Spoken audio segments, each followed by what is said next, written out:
Muy bueno. Uy, qué barbaridad. ¿Qué es esto? Mira nada más lo que pasa cuando no me fijo en lo que hago. Buenas tardes, buenos días, buenas noches, buenas madrugadas, buenas las horas que sean, donde quiera que estén ustedes. Esta es la revista semanal del Rayo Desnudo. Yo soy Mauricio José Schwartz. Vamos rapidísimo con esto. Ustedes no tienen, la mayoría de ustedes no tienen, no, ninguno de ustedes tiene idea del milagro que es en algunas ocasiones el que esto comience a la hora que comience y que comience todos los jueves y que todo esté medianamente ordenado. Medianamente digo porque yo tenía un proyecto precioso para hoy, hice un descubrimiento, no un descubrimiento, pero una observación que no había yo hecho, y es cómo se pintó la Revolución Industrial. Entonces reuní una serie de pinturas maravillosas sobre la Revolución Industrial, pero no pude preparar la galería hoy, pues ya no me dio tiempo, materialmente no me dio tiempo. Eso es lo que pasa siempre, porque como muchas personas que andan luego por aquí bastante seguido, lo saben, no me da la vida para todo lo que quiero hacer, no me da la vida para todo lo que me propongo hacer. Yo necesitaría una vida adicional, pero pues parece que no. La realidad no es como un videojuego, se llama bien. Quiero un extra life, ¿no? No hay tal. Bueno, pero dicho eso, como siempre aquí estoy para invitarlos a que piensen, a que reflexionen, a que cambien de opinión, a que se duden de las cosas. Por supuesto, no doy las suficientes gracias y no las doy todas las semanas y ofrezco disculpas por no hacerlo. A Rob M, que nos manda el chat del canal todas las semanas a nuestro correo electrónico, y a Rosy, que hace el índice por capítulos de cada episodio y que me es utilísimo a la hora de editar los segmentos que publicamos a lo largo de la semana. Y para entrar en tema lo más pronto posible, ¿dónde estoy? Bueno, estoy aquí. Estamos aquí este es el vídeo que hicimos ayer y hoy del movimiento escéptico. Hice una prueba con varias miniaturas y esta es la que funcionó mejor. Supongo que por el careto de Trump horroriza a la gente y va a ver ahora qué barbaridad hizo Donald Trump. Y Donald Trump es objetivo hoy del movimiento escéptico, cosa que yo no me imaginaba cuando empecé a combatir los astrólogos. Y hay gente que me ha visto en televisión hace una vida y media. Cuando salía en televisión me peleaba con Maussan y hablaba yo con señores que decían que adivinaban el futuro. Y yo los poníamos en ridículo. Una vez uno se levantó y me iba a soltar un sopapo hasta que se dio cuenta que estaba en Televisión Nacional en el programa de Nino Canún en vivo a las 10, 11 de la noche, y el tipo se levantó con todo el ánimo de cruzarme la cara, que hubiera sido el fin de... Varios encontraron el fin de su vida en esas discusiones. Serrano Limón no lo volvieron a Jorge Serrano Limón no lo volvieron a invitar, Nino Canún no lo volvió a invitar después de que nos peleamos por el concierto de Madonna, imagínate tú. Pero bueno, el chiste es que pues, hoy son cosas bastante menos inocuas, aunque no eran del todo inocuas las barbaridades de los extremismos religiosos y de los charlatanes y de los ovnis ni esto, pero hoy los que formamos parte, por decir de algún modo, de lo que se podría llamar el movimiento escéptico, que yo no estoy muy convencido de que siquiera exista, pues ahora estamos metidos en otras peleas, ¿no? En la pelea contra el relato falso del posmodernismo y de los autoritarismos, de la antidemocracia, empezar a arrancar derechos a la ciudadanía, ¿no? Y la violencia que esto comporta. Si usted ha estado viendo los vídeos que salen de Estados Unidos de verdaderos salvajes de ICE o ICE, la organización policíaca con un presupuesto brutal que le ha entregado Donald Trump, que se dedica supuestamente a aduanas y inmigración, vaya, si usted ha visto los vídeos, son aterradores, tipos enmascarados, sin identificación, armados como si estuvieran en el medio de la guerra más brutal, en el frente en Ucrania, entrando a kindergartens a llevarse a la profesora arrastrándola, mientras la profesora grita, tengo papeles, soy inmigrante legal, y ellos dicen, no me importa, y se la llevan arrastrando a los niños aterrorizados. Es decir, imágenes absolutamente de las peores dictaduras que hemos tenido en los seres humanos a lo largo de la historia, y que es lo que nos está regalando Donald Trump, y además la gente se lo está tomando como algo normal. Bueno, igual la profesora era culpable, pero es que aunque la profesora hubiera sido asesina en serie que destazó y se comió a toda su familia, no es la forma en que la detienes, pues no dejas traumados a 30 chavalinos, a 30 pequeños de kindergarten, de jardín de infancia, de 5 y 6 años de edad y menos. Desde 3 ya están ahora yendo al kindergarten, no sé. Es aterrador, y es aterrador cómo se normaliza esto, porque el día de mañana alguien va a entrar por aquí, la puerta que tengo, la tengo acá, alguien va a entrar por aquí y va a romper la cara frente a ustedes y dirán, pues, bueno, pues así es el nuevo tiempo que estamos viviendo. Y el movimiento escéptico, pues ahora también está en esa batalla, yo creo que a mucha honra, por cierto, quiero decirlo. Y nada más, luego les pido el apoyo cuando haya más gente, porque los 103 que están aquí ya seguro que ya son de los que saben que necesitamos apoyo y o nos apoyan o no pueden y les gustaría hacerlo, y les agradezco muchísimo que lo quieran hacer, aunque no lo estén haciendo. Vamos a ver qué nos dicen rápidamente en sus... Tengo un montón de cosas hoy. Si logramos terminarlas, voy a ser el tío más feliz del mundo. Así nos atrasemos un poco. Bueno. Mauricio, ¿podrías compartirnos por qué no bebes? Música, literatura, pintura son creaciones humanas para estimular nuestros sentidos. ¿Por qué privarte de una copa de vino, una cerveza helada, un trago de whisky en alguna ocasión especial, siempre con moderación? Bueno, por 2 razones. Y la bebida es lo mismo con la droga. En el caso de la bebida, yo sí bebía socialmente, a veces bebía demasiado, como todo el mundo, pero desarrollé una alergia al alcohol. Entonces, cuando bebía yo, se me hinchaban las manos, se me ponía yo rojo, la lengua como que se me hacía de colchoncito, las encías se me inflamaban, los labios. Y decidí que pues eso no me gustaba. Pero aparte hay una cosa que nunca me gustó, de las drogas y del alcohol. Tú dices que estimula nuestros sentidos, yo te digo que son anestésicos. El alcohol es fundamentalmente un anestésico. Cuando no había anestésicos, lo que se le daba a la gente era, los emborrachabas, les dabas un palito para morderlos, luego les cortabas la pierna en vivo y a todo color, ¿no? El alcohol es un anestésico. El mundo de las drogas tiene el problema, siempre lo sentí, de que estoy jugando con una serie de procesos químicos complicadísimos que todavía nadie entiende, de lo que tenemos aquí entre las orejas, que es lo que nos hace ser quien somos, la química, la interrelación de todas las sustancias y células y la evolución que nos llevó aquí para que yo en un momento dado diga me gusta esto o no me gusta esto, sigue siendo un misterio esencialmente. Y entonces a eso le empiezas a echar cosas, ¿no? Pues vamos a echar psilocibina y alcohol y cannabis y LSD, heroína, morfina. Me parece una irresponsabilidad. Yo soy mi cabeza y mis memorias. El alcohol acaba con las memorias. Entonces, estas son muy buenas razones para no beber, ¿no? Una copa de vino no me da ningún placer. Cerveza tomo sin alcohol. El whisky siempre me pareció horroroso. Pero me parece que el largo romance del ser humano con estas sustancias debe ser sometido a la misma visión racional a lo que sometemos absolutamente todo, o creo que debemos someter absolutamente todo, y pierde, ¿no? Yo te recomiendo, mira, le hice una entrevista aquí a mi querido amigo El Yayo, que es el autor de un libro que se llama Vinagre. El Yayo es un compañero que es un trabajador, por cierto, es un gran escritor, primero que nada, es un gran periodista de opinión, es opinador, y es obrero.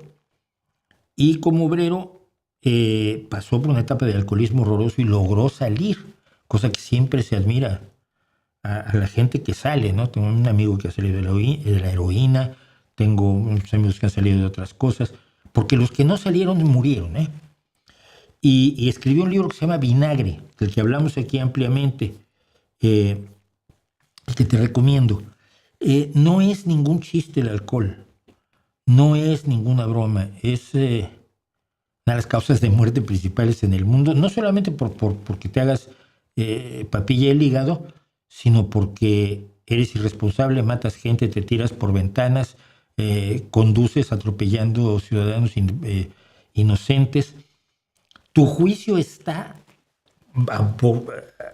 mellado por el alcohol, nadie en sus 5 sentidos. Y mira, al paso de los años, yo he vivido en un mundo rodeado de creadores literarios, musicales, sobre todo, algunos de plásticos, pero fundamentalmente mi mundo ha sido de creadores literarios y musicales. Y al paso de los años hemos descubierto, todos descubrimos exactamente lo mismo. Que la idea de que te estimulaba para escribir o para componer o para pintar el alcohol o las drogas era falsa. Y pasaba lo siguiente, ¿no? Tú estabas tomando unas copichuelas, te sentabas a escribir y decías, soy Hemingway, no soy el hijo de Hemingway, Borges y Orwell. ¡Oh, qué bonito me está saliendo! Soy un genio, este personaje me está quedando cromadito. Luego ya te ibas a dormir un poco la mona y al día siguiente tomabas las 3 o 4 páginas que habías escrito, llenas de errores de dedo, y dices, pues esto es malísimo. Ay, pero ¿cómo se pasó de aquí a acá? No, es que aquí hay que tener claro, hay que tener una acción puente que justifique por qué pasas aquí de acá. Y este personaje, que bobo, pues no, pues este personaje no puede ser, necesito hacer un personaje más humano. Y así sucesivamente. Resultaba que escribir bajo la influencia de sustancias que liberan la conciencia no servía. Tenías que corregir el doble. Y la mayoría de la gente que yo conozco lo dejó. Dejó las drogas, dejó el alcohol y siguió escribiendo y siguió haciendo música. Yo ayer veía precisamente una entrevista con Robert Plant. Gente que estuvo a punto de morirse, ¿no? Y mucha gente se murió. El otro día también recordaba, yo no me acuerdo por qué me metí en la historia de Back on the Chain Gang, la canción de Chrissie Hynde, que escribió cuando uno de sus compañeros músicos, que había sido además su pareja, murió por una sobredosis de drogas, ¿no? Y es una de las canciones más duras de la historia del rock, la que escribió Chrissie Hynde como Back in the Chain Gang. Pero yo he enterrado a muchos amigos, y más por el alcohol que por las drogas, porque en México no hubo heroína. La heroína hizo que la gente enterrara amigos aquí en España, muchos. Pero por alcohol, yo me recuerdo de un compañero, me enseñó muchísimo periodismo, era un gran periodista cultural. Perdió una pierna por la diabetes, por diabetes alcohólica. Perdió una pierna, tenía diabetes y bebía como una esponja. Le quisimos comprar una pierna, una prótesis, los compañeros del periodismo de cultural. Pero en el periodismo cultural éramos como, hacíamos piña, aunque fuéramos de distintos periódicos, ¿no? Nos llevábamos todos muy bien. Y entonces le quisimos comprar una pierna artificial, se enojó muchísimo, nos mandó al carajo y, no me acuerdo que el dinero lo donamos para otra cosa. Y un día yo entro a una cantina, no me acuerdo cómo se llama, la que está ahí en Bucareli frente al Universal, o estaba frente al Universal. Y lo que veo es a este sentado atrás de una copa con las muletas puestas en la mesa de la cantina. Y dije yo, ¿pero qué estás haciendo, mano? Vete a la mierda, yo hago lo que se me da la gana. Sí, hizo lo que se me da la gana. 6 meses después lo llevamos a enterrar. Tuve otro amigo muy joven, músico, lingüista, un tipo brillante, absolutamente brillante. También, por cierto, con diabetes, curiosamente. Que entonces se hacían las cubas con Pepsi Max. Y yo le decía, pero si no puedes estar bebiendo. Si es que si no puedo dar una conferencia. Me da miedo el público y la única forma de superar lo que tengo es bebiendo. Y yo le decía, pues esto es gravísimo, ¿no? O sea, vives de estar frente al público.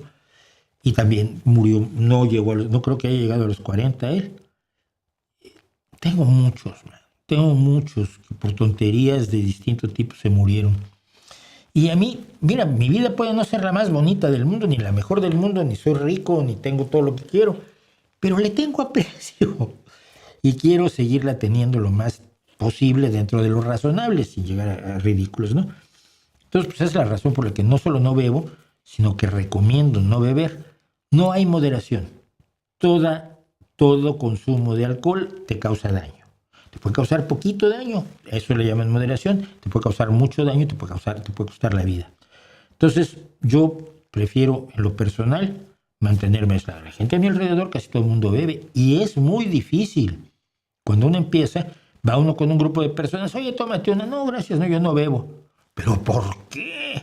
Uy, qué aburrido. Y sé que todo ese mundo que se ha creado alrededor del alcohol, se lo echas encima a la persona que no bebe. Y es claro, solo una, pues es que una no es que no quiero una, no quiero ninguna. Y entonces, ¿cómo te diviertes? Pues me divierto de mil maneras y me divierto muchísimo. Yo soy un tío que se ríe muchísimo. Me lo paso pipa haciendo miles de cosas y ninguna de ellas implica meterle sustancias químicas en mi cerebro que no sé cómo funciona, que no sé cómo lo afectan a largo plazo. Y cosas que sé que hacen perfectamente daño, como es una noche de alcohol, es una noche de olvidos, es una noche de anestesia, no es una noche creativa. Me acuerdo aquel amigo, el amigo que yo tuve también, muy brillante sujeto también. Un día te llamaba por teléfono, oye, tú estuviste conmigo anoche. Sí, bueno, yo me fui a las 11 porque me iba a mi casa. Ah, entonces no sabes quién me rompió la cara. Gente que ya había llegado a su casa, se había dormido, se había levantado y cuando se vio en el espejo, vio que le habían dado una paliza horrorosa, de la que no te das cuenta porque estás anestesiado por el alcohol. No, o sea, no, le digo, yo no tengo idea, pero tú andas, cuando bebes te pones bronco y ya sabemos lo que pasa. Cosas así hacen que yo no beba. Esa es mi respuesta. ¿Qué opinión tienes de que, con excepción de Israel, el servicio militar o el reclutamiento obligatorio sea solo para hombres, incluso en países en plena invasión como Ucrania?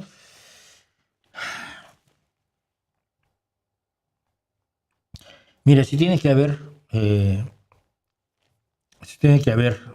reclutamiento obligatorio, mejor que sea solo para hombres, ¿no? Es decir, aquí hay una cuestión meramente pragmática, no tiene nada que ver con el feminismo ni la igualdad de derechos. Yo siempre dije que la igualdad de derechos de la mujer al entrar al ejército y matar enemigos no me parece el tipo de igualdad que yo quisiera para mis hijas. No creo que eso realmente sea un logro impresionante. Pero tienes la cuestión de la reposición de la población. Por un lado, por otro lado tienes el hecho real e innegable de que de media el hombre es más resistente y está más preparado para el tipo de esfuerzo físico que requiere el combate que la mujer. La mujer puede estar muy bien combatiendo pilotando aviones caza y teniendo mejores reflejos que los hombres, que de media los tienen, pero en general es por la misma razón por la que no matas chicos de 16 años, porque no están, tienen menos probabilidades de sobrevivir, pues. Tienen menos probabilidades de sobrevivir, a menos que seas Putin y mandes a quien se te dé la gana, porque te da igual que se mueran todos. Pero no es el caso, creo yo.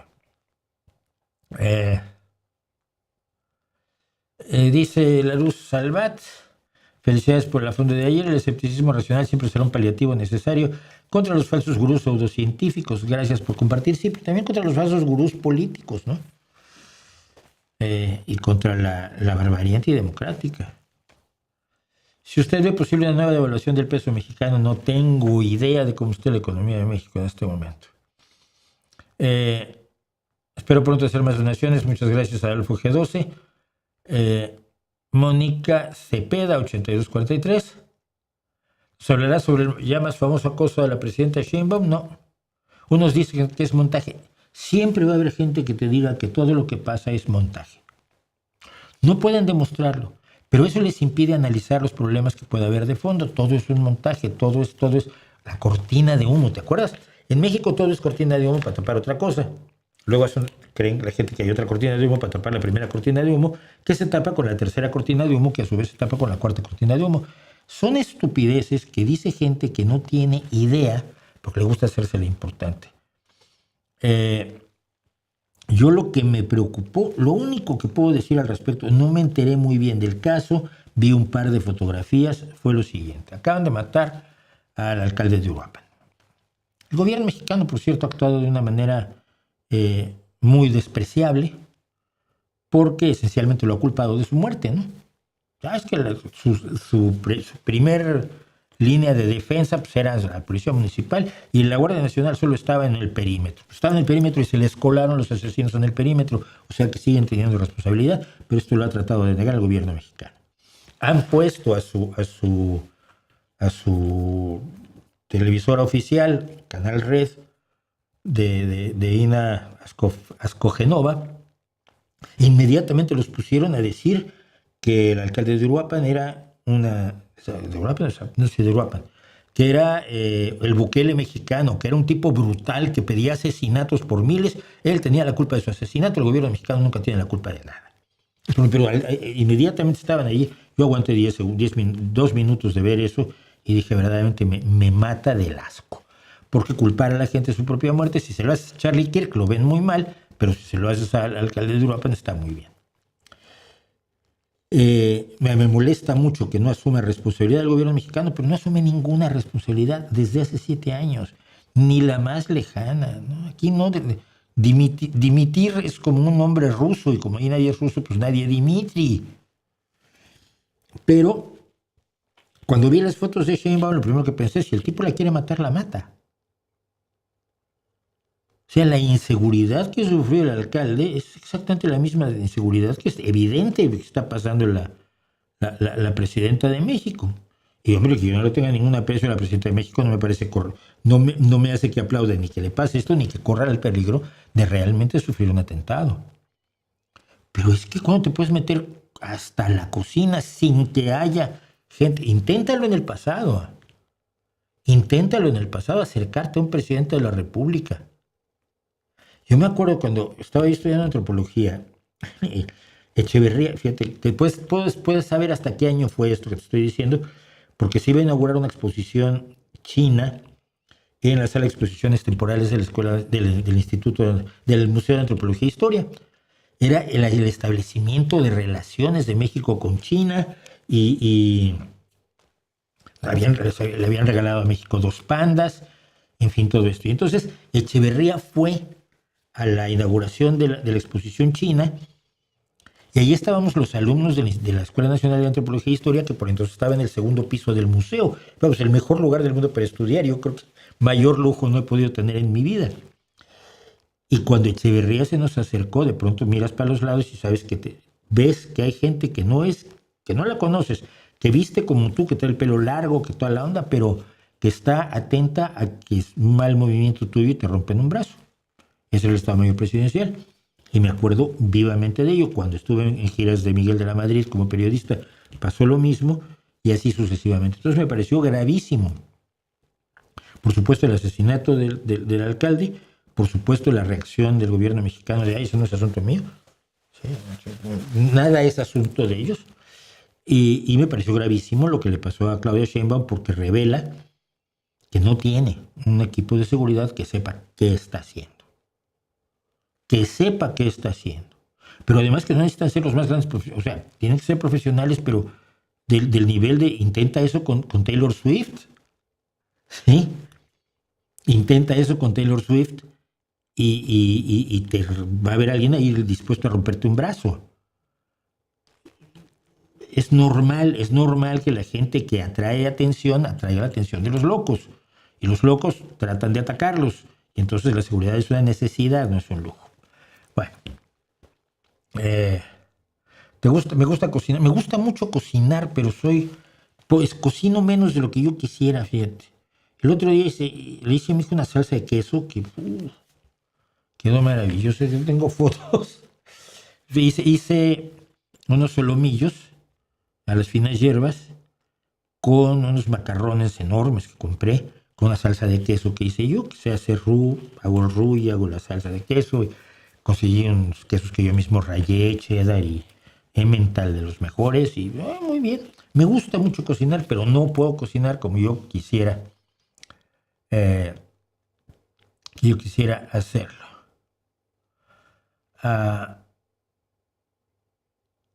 Voy a comentar que Trump y los republicanos han dejado a miles de estadounidenses sin vales de comida. No, ¿para qué? Todo el mundo lo sabe. Les da igual. A ver si eso a ti te escandaliza porque tú no lo harías. A ti te escandaliza porque tienes cierta empatía para las personas que no tienen que comer. Sientes que es feo que a alguien le pase eso. Si tú estuvieras a cargo, pues hombre, buscarías un sándwichito para cada quien, ¿no? Porque eres una persona normal.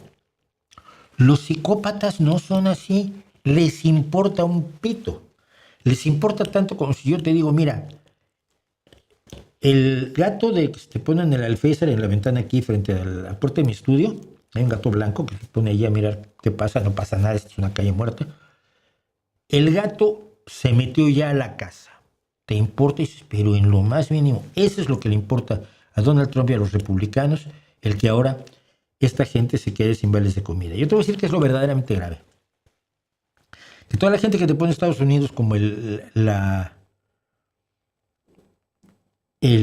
ejemplo a seguir para todos los países del mundo por su forma de funcionar, tiene 49 millones de personas que no pueden alimentarse solitos todos los días. 49 millones de personas que necesitan el apoyo del gobierno en un programa claramente socialista, porque no es otra cosa, es un programa socialista de redistribución de la riqueza, donde se toma el dinero de los impuestos, compras comida y se lo das a la gente que tiene hambre. Eso, hijos míos, se llama socialismo. Y que 49 millones de personas en Estados Unidos estén dependiendo de eso para comer es un escándalo. Una cosa que quiero confirmar. Teclear con una mano y con la izquierda es lo peor del asunto. Son 340 millones de estadounidenses. 35, uno de cada 7 estadounidenses no se puede alimentar. Es un escándalo. Obviamente en todos los países hay pobreza, en todos los países hay bancos de alimentos y demás, pero en países como Estados Unidos no debería ocurrir como no ocurre en Islandia, que tiene 0 pobres, aunque su sistema no te lo van a recomendar los libertarados como te recomiendan al de Estados Unidos, ¿verdad? Pero en Islandia no hay pobres. Entonces, a mí me parece sobre todo enormemente alarmante descubrir eso, y descubrir que mi queridísimo y admiradísimo José Andrés, aparte de alimentar a la gente en Gaza y alimentar a la gente en Ucrania y alimentar a la gente en Jamaica ahora que sufrieron el desastre horrible del huracán, esté alimentando gente en Estados Unidos. El país más opulento, más obeso y con mayor desperdicio de comida de todo el planeta Tierra. No me puedes vender ese sistema como el objetivo a seguir para todos los seres humanos. Mejor Islandia, ¿no? Novela favorita de Stephen King. Se llama Dolores Claiborne. Dolores Claiborne, que ni siquiera es totalmente de terror. ¿Quién es superior, William Shakespeare o Miguel de Cervantes? Depende a qué les digas, a qué quieras decir con superior. Miguel de Cervantes es un pésimo poeta, por ejemplo, ¿no? Y William Shakespeare escribe en verso todo. Los poemas de Cervantes son lamentables. Es terrible decirlo. Pero yo creo que incluso dentro del siglo de oro tenemos mejores creadores que Cervantes, pero Cervantes tiene una obra que es importante. Lo demás de Cervantes no lo es tanto. En cambio, Shakespeare tiene una amplísima obra de cosas que todas tienen un valor. Yo soy un enamorado concretamente de Hamlet y de Ricardo III, de Macbeth y de Ricardo III. De Mucho ruido para pocas nueces, Much Ado About Nothing. Pero sobre todo de Macbeth y de Ricardo III. Son obras que entran en todos los aspectos más raros y complicados de la humanidad. En ese sentido, yo no me atrevería a decir cuál es superior, pero depende qué baremos uses. Si ves influencia a nivel de su idioma, la influencia de Shakespeare en su idioma es mucho mayor que la influencia de Cervantes en el español, porque Cervantes tiene una sola obra que hay que leer, que es maravillosa, que yo la recomiendo cada vez que puedo, que yo la he leído muchas veces, debo haber leído 6 o 7 veces, El Quijote, pero que no es la influencia de Shakespeare en el inglés. Si es por número de obras, pues nuevamente gana Shakespeare. Si es por calidad de obras, cada quien decide. No pediría yo nada.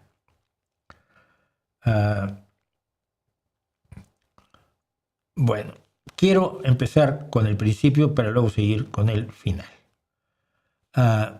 Y esto es algo de lo que habíamos hablado el otro día y que no tuve oportunidad de hacer la semana pasada, pero quiero hacérselo a quien me lo pidió. Perdón. esto no es esto, entonces no es esto. Luego le pondré un letrero si se lo pongo. Pero me habían preguntado sobre los topos de la Guerra Civil Española. Y yo lo hice a un lado de una manera muy sencilla, pero resulta que es muchísimo más complicado. Lo que dije yo, gente que por miedo a ser detenida, torturada, ejecutada por la dictadura, pues se escondió a veces durante 30 años. Y esto es decir mucho y no es decir nada. Fuera de España no queda muy claro que la Guerra Civil Española no terminó el 1 de abril de 1939 con la proclamación de la victoria de los golpistas en un parte de guerra que firmó Francisco Franco. Españoles, ya ganamos, ya somos los dueños de España y ustedes son nuestros súbditos. Toda guerra tiene sus colofones y epílogos. Por ejemplo, pensemos en las humillaciones en Francia a las mujeres que fueron colaboracionistas, amantes o novias de los nazis ocupantes. Hay fotografías aterradoras. Esas mujeres fueron humilladas y maltratadas y obligadas a trabajar en la reconstrucción de Francia como gente que había sido colaboracionista. Hay venganzas inevitables en las guerras y es horrible, pero los seres humanos a veces somos también así. Hay saldos de cuentas que se van acumulando durante la guerra y que a la hora que termina la guerra el que perdió le dice, la factura, mataste a mi hermano. Yo me acuerdo mucho siempre de aquella mujer que ya el cuerpo de Mussolini muerto, asesinado el día anterior o ejecutado el día anterior por los partisanos, es llevado, si mal no recuerdo, a Milán, y una mujer del pueblo sale con una pistola y le da 5 tiros al cadáver de Mussolini. Y gritó, uno por cada uno de mis hijos que mataste. Tú puedes estar en contra de la venganza, pero puedes entenderlo, no justificarlo, pero lo tienes que entender. En España no solo hubo acusaciones, juicios de sentencias anunciadas contra los combatientes del bando republicano, hubo una causa judicial general contra todos los republicanos, no contra los combatientes, no contra los milicianos, no contra los que dispararon, contra todos los republicanos que se extendió durante más de 20 años. Incluye a sus familias, incluye a sus hijos pequeños. Yo tengo familia política aquí que durante 30 años la Guardia Civil los estuvo puteando. Más allá de esta acción de la causa general de los tribunales de la dictadura, hubo persecución, asesinato y tortura de miles y miles de combatientes, de simpatizantes, de simples disidentes del franquismo. Violaciones de mujeres en la zona republicana, robo sistemático de niños, hijos de republicanos, para entregarlos a familias del régimen que no podían tener hijos, lo mismo que hace Rusia hoy robándose niños ucranianos, o lo que hacía Hitler robándose niños polacos. O lo que hicieron los militares argentinos al robarse a los niños de sus víctimas para repartirlos entre la soldadesca argentina. Se generó una atmósfera de represión incesante contra las familias relacionadas contra la República durante 30 años, porque los ganadores se plantearon limpiar lo que llamaban la España Roja. Provocó el exilio español continuado desde 1939 o incluso antes. En 1937 muchos republicanos decidieron enviar a sus hijos a distintos países, Francia, Bélgica, Gran Bretaña, Unión Soviética, Suiza y México, para sacarlos de la guerra, que ya los recogerían después que terminara la guerra. Ya cuando ganara la guerra pues irían por sus hijos. A México llegaron 456, que son los famosos niños de Morelia. Niños que nunca volvieron a ver a sus familias. No sé si hubo alguna excepción, pero todas sus familias fueron masacradas. La persecución contra toda persona relacionada con la República hizo que incluso fuera ilegal hablar de marxismo. Se entiende, de república, se entiende, de democracia. Era ilegal hablar de democracia en España de 1939 a 1975, cuando exhala su último asqueroso aliento Francisco Franco. Ahora, imaginemos en esas condiciones a viejos jefes políticos, combatientes, militantes del Partido Socialista Obrero Español, del Partido Comunista, de la CNT anarquista y de otras organizaciones de izquierda que estaban en el filo de la navaja. Si no podían exiliarse o salir de España, sobre todo porque, no sé si se acuerdan, pero en septiembre del 39 estalló la Segunda Guerra Mundial y entonces pues, trasladarse por Europa se empezó a volver más complicado. La única opción que tuvieron muchas de estas personas fue esconderse en graneros, en zulos de todo tipo, en habitaciones secretas, en agujeros excavados en la tierra, en cuevas, en establos. Gente que no se podía dejar ver por el pueblo, porque los pueblos y barrios estaban llenos de gente que estaba dispuesta a delatarlos para ganarse la complacencia de la dictadura. Esos que se encerraron, algunos hasta 30 años, fueron los llamados topos. Ese término fue el producto de la obra de los periodistas Manuel Leguineche y Jesús Torbado. Leguineche es un brillante periodista, llamada Los Topos, que se publicó en 1977. Fíjate, 1977, cuando se hicieron las primeras elecciones democráticas en España, que narraba la historia de 24 de estas personas. Termino con lo que dice Wikipedia. Hubo cientos de topos que pudieron permanecer ocultos gracias al apoyo de su círculo más cercano. Aunque muchos de ellos abandonaron su escondite en 1969, cuando la dictadura promulgó un decreto por el que se declaraban prescritos todos los delitos cometidos antes del final de la Guerra Civil. O sea, del 39 al 69 la causa general se mantuvo vigente. Es la razón por la que tantos refugiados, ya no los niños de Morelia, tantos refugiados en México no pudieron volver a España sino hasta que la bestia Franco exhaló su último fétido aliento. Estos son los niños de la guerra. Muchos fueron a la Unión Soviética, muchos jamás hablaron español, jamás volvieron a hablar español y se consideran ciudadanos soviéticos o son hijos de soviéticos, como el caso del espía de Putin, por cierto, Pavel Rubtsov. Esta era la forma en que te ejecutaban, por cierto, el gobierno, la dictadura franquista. Se llama el garrote vil. Es una cosa que te sostiene el cuello contra un palo y en ese palo hay un tornillo con una garra que te destroza las vértebras y te destruye el cuarto ventrículo del tallo cerebral, que es donde están los centros de la respiración y del latido cardíaco. Y por lo tanto, entonces, al girar el tornillo, esa garra entra, te destroza las vértebras, te destroza el cuarto ventrículo y entonces te mueres. Este es uno de los muchos grabados que hizo Goya, por cierto, sobre el garrote vil, que se utilizó hasta el final de la dictadura franquista. Hay varios célebres topos que permanecieron ocultos hasta la década de 1960, como Eulogia de la Vega, que fue el alcalde socialista de Rueda, en Valladolid, o Protasio Montalvo, alcalde socialista de Cercedilla, oculto hasta 1977. Esta es la historia de los topos. Es horrorosa, es aterradora y es una consecuencia de la guerra que yo creo que revela una cosa muy importante. Las guerras civiles son mucho peores que ninguna otra guerra, porque las cicatrices que quedan allí quedan para siempre, o por lo menos es muy difícil curarlas, y de allí mi admiración por lo que ha pasado en Ruanda, pese a que es una dictadura que tiene mucho que criticarle.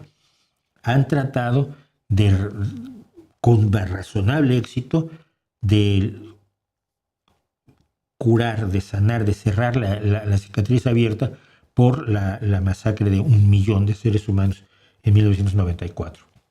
España, lo he dicho y lo voy a decir muchísimas veces más, en España todos los días, hoy, ayer, mañana, todo el tiempo se sigue peleando la guerra civil española. En libros, en periódicos, en la televisión, en todos lados, no se han cerrado las cicatrices de la guerra civil española y los franquistas no se han reconciliado con los republicanos y no se van a reconciliar mientras impidan, por ejemplo, que los republicanos recojan los restos de sus muertos fusilados a la orilla del camino y enterrados en fosas comunes, donde hoy todavía hay miles. Y entonces, pues la guerra desgraciadamente sigue. Dice el Vitaminino, hay marcha convocada para el 15 de noviembre a las 11 en varias ciudades por una organización llamada Generación Z. Veamos qué sucede. Yo, que soy Generación X, voy a ir, pues qué bien. Hoy sí me dice Adán Franco, 2134, hoy sí me siento con un nudo en la garganta, Mauricio, creo que no soy el único. Tú siempre dices que uno debe de participar en política, pero en México eso es la muerte. ¿Quién va a querer ser alcalde así? Pues a ver si aprendes a admirar a los que quieren y aceptan ser alcaldes así, en vez de estarles diciendo que son todos corruptos. Que los hay, por supuesto. Mauricio, tu odio a la filosofía es personal, rebasa lo racional. ¿Te ofendió personalmente un filósofo? No, no, no. Mi odio a la filosofía es racional. Por lo tanto, no puede rebasar lo racional. Mi rechazo, que no es un odio, inmediatamente le ponen la palabra odio, porque entonces ya ahí meten el ad hominem viva. ¡Ay, nos odia! No. Considero que la filosofía ni siquiera es una disciplina racional, porque no es una disciplina que se pueda definir. Mira, la biología estudia los procesos de la vida. La geología estudia la composición del planeta y de los elementos y de los minerales. La filosofía estudia nada, se estudia lo que se les va ocurriendo. Estudió cosas como la lógica, que ahora está en manos de las matemáticas. Dice que estudia la ética, pero no ha podido resolver un solo dilema ético de toda la historia de la humanidad. Dice que estudia el conocimiento, pero el conocimiento lo obtenemos a través de otros métodos, que ninguno de ellos es filosófico, como el aprendizaje del derecho, como el aprendizaje de la música o como la ciencia. Y pongo la ciencia en tercer lugar para que no salgan llorando como siempre los filósofos. ¡Ay, tú dices que la ciencia es la única forma de conocer la realidad! No, hay muchas formas de conocer la realidad. Solo digo que la filosofía no es una de ellas. Y lo demuestro. Nadie me ha podido demostrar que sirva de algo. Bueno. Es perfectamente racional. Ningún filósofo me ha ofendido personalmente. Al contrario. A ver, yo he cenado con Mario Bunge. Yo le tuve un enorme cariño a Paul Kurtz, pero no por su trabajo filosófico, sino por su trabajo como activista de la razón.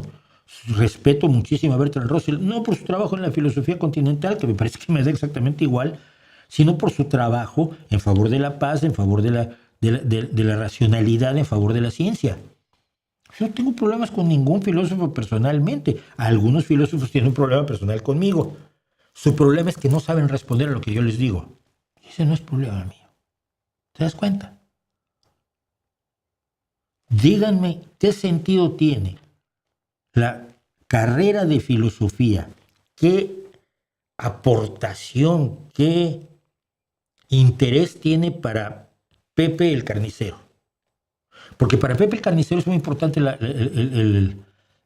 teoría musical, y el que los músicos aprendan teoría musical y que toquen bien sus instrumentos. Que eso no lo aprendes con la ciencia, eso lo aprendes o 6, 8 horas diarias, ¿ok? O tururú, 6, 8 horas diarias. Para Pepe el Carnicero es muy importante desarrollos históricos que le puedan explicar cómo es que él llegó a donde está y a dónde puede ir. Prácticamente todas las disciplinas del mundo le pueden ser relevantes para Pepe el Carnicero. Como yo soy Pepe el Carnicero, no soy nada más. Pero es que un filósofo dijo ahora que la modernidad es líquida. Pues qué bien. Dice que te estás esclavizando. Que no hay estupideces. Yo estoy a gusto con mi trabajo. O vaya que me venga a decir ahora si yo siempre he sabido que estoy semi-esclavizado. Es decir, fuera del mundillo de los filósofos, no importa lo que digan, es irrelevante, salvo cuando unas personas salen corriendo con una idea de un filósofo, la convierten en política y te crean el desastre de la Unión Soviética o te crean el desastre de Rusia ahora con Dugin. Pero eso es porque los filósofos dicen las cosas sin sustentarlas. ¿Va a funcionar mejor la sociedad si hacemos esto? Pues hagamos un experimento. No. Vamos directamente a organizar la sociedad de acuerdo a como lo dijo el filósofo que fuera. Y ahí tienes una historia de utopías desastrosas a lo largo de la historia. ¿Por qué? Porque no se sometió a un análisis racional y a la validación independiente que te exigen otras disciplinas. Así que, por favor, dejen de decir esa tontería. ¡Ay, odias la filosofía! ¡Ay, te ofendió un filósofo! Imagínate qué bajo tendría yo que ser. A ver, ¿quién me ha ofendido? Es que es muy difícil ofenderme a mí. Pues necesito que me importes para que me ofendas, ¿no? Pero supongamos que un amigo mío me ofende y es fotógrafo. A partir de ahí voy a odiar la fotografía y a los fotógrafos. ¿En qué concepto me tienes? ¿O en qué concepto te tienes tú? Si un fotógrafo te insulta y acabas odiando la fotografía, serías imbécil. Pero me estás diciendo que es lo que me pasó a mí. Por favor. Bueno.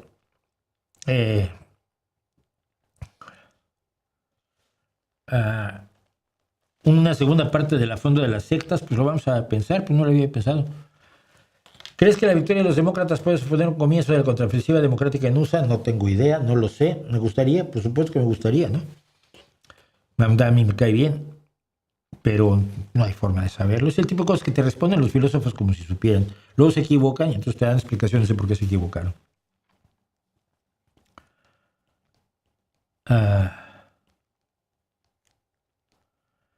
Bueno.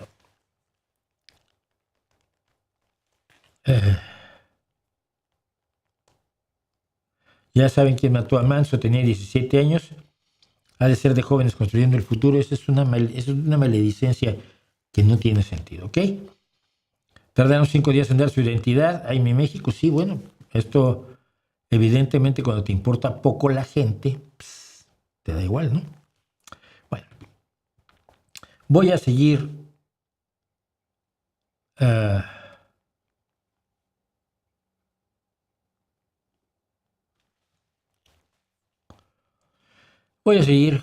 les decía yo que tengo un Substack y que quiero que visiten el Substack.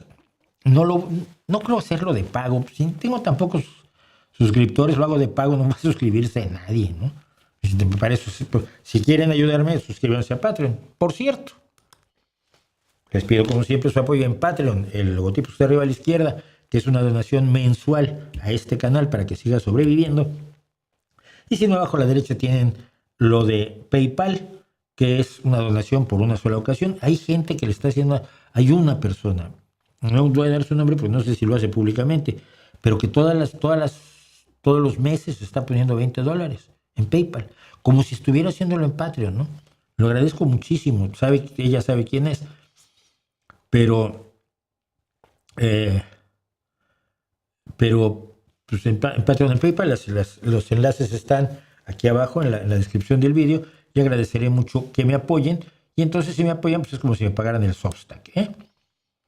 Y entonces, alguien dice Memo, qué horrible suena mi audio, vete a otro canal donde suena mejor. Pero a esta vez, pero ya. No te quedes aquí mucho tiempo, te va a lastimar la orejina. Pobrecito. Bueno. Decía yo pues que este es mi Substack, que los invito a ver mi Substack, a conocer mi Substack, y en ese quería yo contar esta historia que el otro día me pareció interesante contarla en el Substack, y es la relación que tiene el rojo con el rayo láser. Bueno, la historia es más o menos así. Déjame ver, ya no me acuerdo ni con qué lo ilustré. Pues sí, mira, con los locos del ritmo y luego con toda esta gente. Ya sé por dónde voy. Bien. Yo, Mauricio José Schwartz, nací con el rock. La leyenda, pues una de las muchas leyendas fundacionales del rock, es que fue en 1955 cuando el DJ de la estación de radio Wins de Nueva York, Alan Freed, inventó el nombre rock and roll para esa música que empezaba a tener un rostro propio y que tenía sus complejísimas raíces en el jazz, el rhythm and blues, el boogie woogie, el blues eléctrico, el gospel, el John blues y la música country, que siempre ha estado muy ligada al blues, aunque algunas personas quieran separarlos. Precisamente el otro día que oía yo la entrevista con Robert Plant, él lo decía, él había oído mucho blues, y luego cuando empezó a entrar en la música country se dio cuenta de que estaban allí, que Led Belly cantaba igual country que blues, ¿no? Fue precisamente en ese año de 1955 cuando yo vi la luz y dije, me la pueden apagar por favor, que me molesta. Y una cosa, antes de entrar en el tema es el rock, pero quiero contar algo personal. Para cuando me hice consciente de que la música existía, yo ya estaba oyendo rock.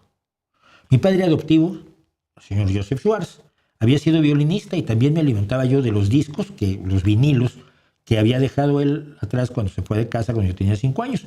El doble concierto para violín de Bach en re menor, que me sigue pareciendo una de las cosas más bonitas del mundo, la danza macabra de Saint-Saëns, mucho Beethoven, algo de Paganini.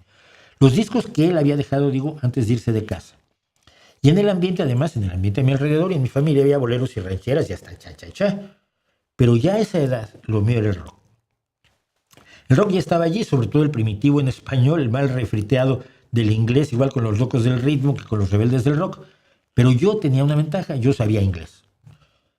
De hecho, sabía más inglés que mis compañeritos del salón y de la escuela. Por alguna causa se me dio bien el inglés.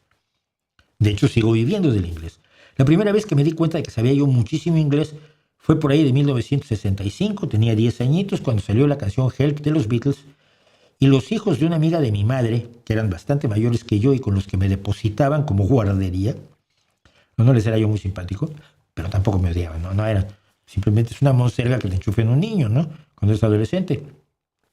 Y ellos estaban haciendo cruces con qué decía cierto verso.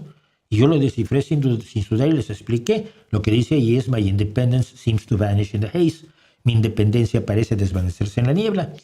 Verso, por cierto, de enorme potencia descriptiva respecto a lo que a veces siente uno cuando la vida lo lleva por donde le da la gana y no por la ruta que uno había planificado cuidadosísimamente. Mi independencia parece desvanecerse en la niebla. Todo esto llevó a que yo profundizara más que la media mexicana en el rock en inglés, ese que transmitía Radio Éxitos, La Pantera de la Juventud, Radio Capital. Seguí oyendo rock. Mi primer libro publicado fue Música para tus ojos, disco para el renacimiento del rock, poemas que se publicó en 1983, aunque tiene poemas desde mi adolescencia, que toqué la guitarra, que estuve en varias bandas malas y en otras peores y en alguna bastante mejor que yo como guitarrista, que escribí canciones, de las cuales sobreviven pocas, que mi mejor novela es sobre una banda de rock de barrio, mala como casi todas las mías, se llama La Música de los Perros, disponible en Amazon, por favor, publicidad. Tuve uno de los primeros programas de rock en español en Radio Querétaro, allá por 1986-87, sigo oyendo rock, leyendo sobre rock y opinando de rock. El rock que yo empecé a oír era rock and roll en México, ¿no? Era, en ese momento, es el rock. Cuando yo tenía 5 o 6 años, 60, 61, el rock era como el rayo láser. Como el rayo láser cuando se inventó, estaba allí y era muy interesante. Cuando inventaron el rayo láser, ¡ay, qué interesante! Pero nadie sabía para qué rayos iba a servir. Alguna vez al rayo láser le llamaron una solución en busca de un problema. Miren ahora la cantidad gigantesca, enorme y casi cotidianamente creciente de problemas que resuelve el rayo láser. Algunos, por supuesto, primero que nada, Alan Freed es un ejemplo, vieron que servía para hacer dinero y se pusieron a hacer dinero con el rock. Pero otros le buscaron otros caminos. Igual que servía para hacer dinero, servía para romper los grilletes del negocio de la música popular. Por ejemplo, que una música popular que en Estados Unidos mantenía marginadas a las expresiones menos mainstream en Estados Unidos, a la que le llamaban race music, música racial. Hacían discos que eran race records, discos raciales, donde metían de todo, desde Scott Joplin hasta precursores del rock como Waynona Harris o la hermana Rosetta Tarp. Pero si esa música negra se la ponías a un camionero blanco guapetón y audaz con las caderas montadas en flan, que se llamaba Elvis, se rompían las barreras y tenías un rock algo incómodo porque era un rock más negro. Y otros rompieron otras barreras. Igual para cantar en español, la breve carrera de Richie Valens, por supuesto, con La Bamba, que para agitar las caderas o crear épicas como las de Chuck Berry o Buddy Holly. ¿Que era música popular? Sí. Pero algunas personas vieron que servía para hacer poesía o para abordar asuntos musicales no propios de esa música. Yo les recomiendo muchísimo el programa que hizo Leonard Bernstein sobre la revolución del rock. Cuando Leonard Bernstein empezó a descubrir que los que hacían tunga, tunga, tunga, tunga, estaban haciendo cosas modales como los Beatles en Norwegian Wood, o que tenían cambios de estructura rítmica, 3/4 a 2/4 o de 4/4 a 3/4, que pasaban de mayor a menor, que hacían ciertas modulaciones que no eran normales, que hacían de pronto escalas cromáticas que no eran propias de la música del pop, pero se estaba haciendo en el rock. Y el rock también servía para impugnar todo un modo de vida más o menos artificial, el de los Estados Unidos de la posguerra, el de los Estados Unidos de los anuncios de la posguerra o del cine de la posguerra, no el de la gente cotidiana, que es el error que cometen muchos, ¿no? Como veo que el ideal estadounidense es este, yo creo que todos los estadounidenses viven en él. Falso, mentira, equivocado. Byung-Chul Han y demás banda. O un modo de vida enormemente precario como el del Reino Unido de la posguerra, que también podía ser impugnado, y lo hicieron las bandas británicas. Servía para impugnar la moral del tiempo, la moda, la hipocresía, lo que uno quisiera, como el láser. Parecía que el rock servía para mucho, cuando había estallado inocentemente cuando el mundo volvió la cabeza a Rock Around the Clock, Rock Around the Clock representado por el propio, aquí todavía no están, no. El propio Rock Around the Clock fue presentado por Alan Freed en 1955. Era una blandísima canción que habían escrito originalmente como Foxtrot novedoso Max Freeman y James Myers, compositores profesionales de música pop. Y una canción que había sido grabada varias veces antes de que la grabara Bill Haley y sus Cometas, una banda encabezada por un señor de 34 años que estaba ciego de un ojo. Otros pensaron que el rock era el enemigo del folk. Algunos que luego harían rock cantaban canciones burlándose del rock en defensa de la visión social del folk. Peter, Paul and Mary tiene una canción que se llama I Dig Rock and Roll Music, me gusta la música de rock and roll, donde se le meten caña al rock and roll. Este tipo de gente que luego abuchó a Bob Dylan cuando se colgó una guitarra eléctrica. Y todo para que luego el folk rock naciera como otra forma de usar esta nueva herramienta. Otros se sentaron a hacer rock y lo cambiaron todo sin proponérselo, ¿no? Los Beatles fueron de lo más inofensivo a lo más propositivo y permanente en los 7 años y 2 meses de su carrera, lo que fue de su primer álbum al último. Solo 7 años y 2 meses. Algunos llegaron y dijeron que les gustaba eso del rock, pero ellos eran músicos profesionales, no como otros muchos que aprendían o aprendíamos la música artesanalmente porque no teníamos para pagarnos profesores o conservatorios. Y entonces crearon el rock progresivo, que incluso se apropiaba de esa música formal de la que antes se había burlado, de Beethoven y Bach y Mozart, como el rollover Beethoven de Chuck Berry. Y había una guerra y los jóvenes estadounidenses estaban siendo mandados a matar gente al otro lado del mundo y el rock también servía para oponerse a la guerra. Y ahí ya muchos lo veían como el peor de los enemigos. Paz y amor puede sonar ingenuo hoy, pero en 1969 era toda una afirmación rebelde y contestataria, y más si la cantaba un antiguo militar de la Armada, como era Country Joe, el de Country Joe and the Fish, que en Woodstock cantó la canción más contestataria, que era el rag de Siento que estoy a punto de morir, me estoy preparando para morir. I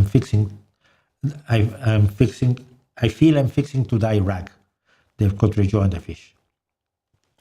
Que en México no había para comprar guitarras Gibson, modelo Les Paul Sunburst o Fender Stratocaster, yo siempre quise la Les Paul Sunburst, o una aparatosa pero hermosísima Gretsch 6120 modelo Chet Atkins, pues inventa el rock rupestre, que es totalmente acústico, y ya estás haciendo rock otra vez. Rebeldía contra el rock ya institucionalizado, rebeldía contra la rebeldía cuando ésta era insuficiente, rebeldía contra la rebeldía de la rebeldía. Desafíos en las letras, en las melodías, en armonías delirantes o en juegos de tiempo laberínticos, en actitudes, en indumentaria, en conceptos, óperas rock, álbumes conceptuales, avance incesante incluso cuando el rock sale del mainstream, a veces para ser reemplazado por la música disco o por el rap.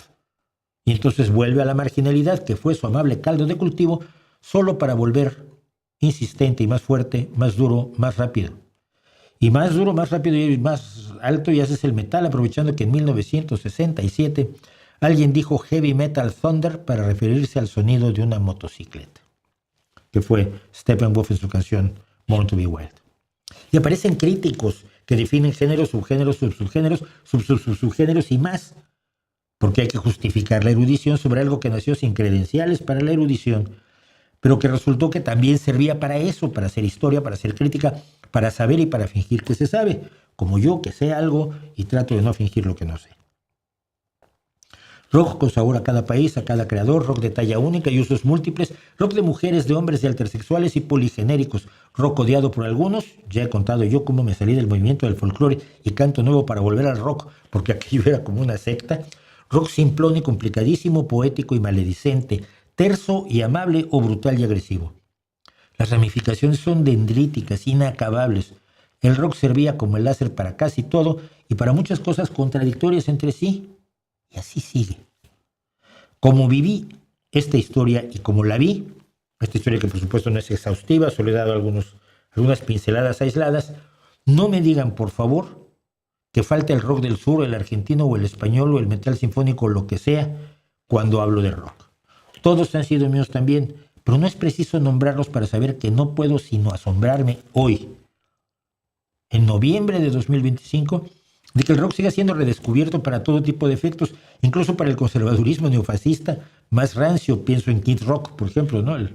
el cantantillo de Trump, y que genere lealtades que rayan en el fanatismo y fanatismos que rayan en la irracionalidad más exquisita. Cada vez que se habla de rock estalla el fanatismo, víscera pura, que es precisamente donde empieza el rock.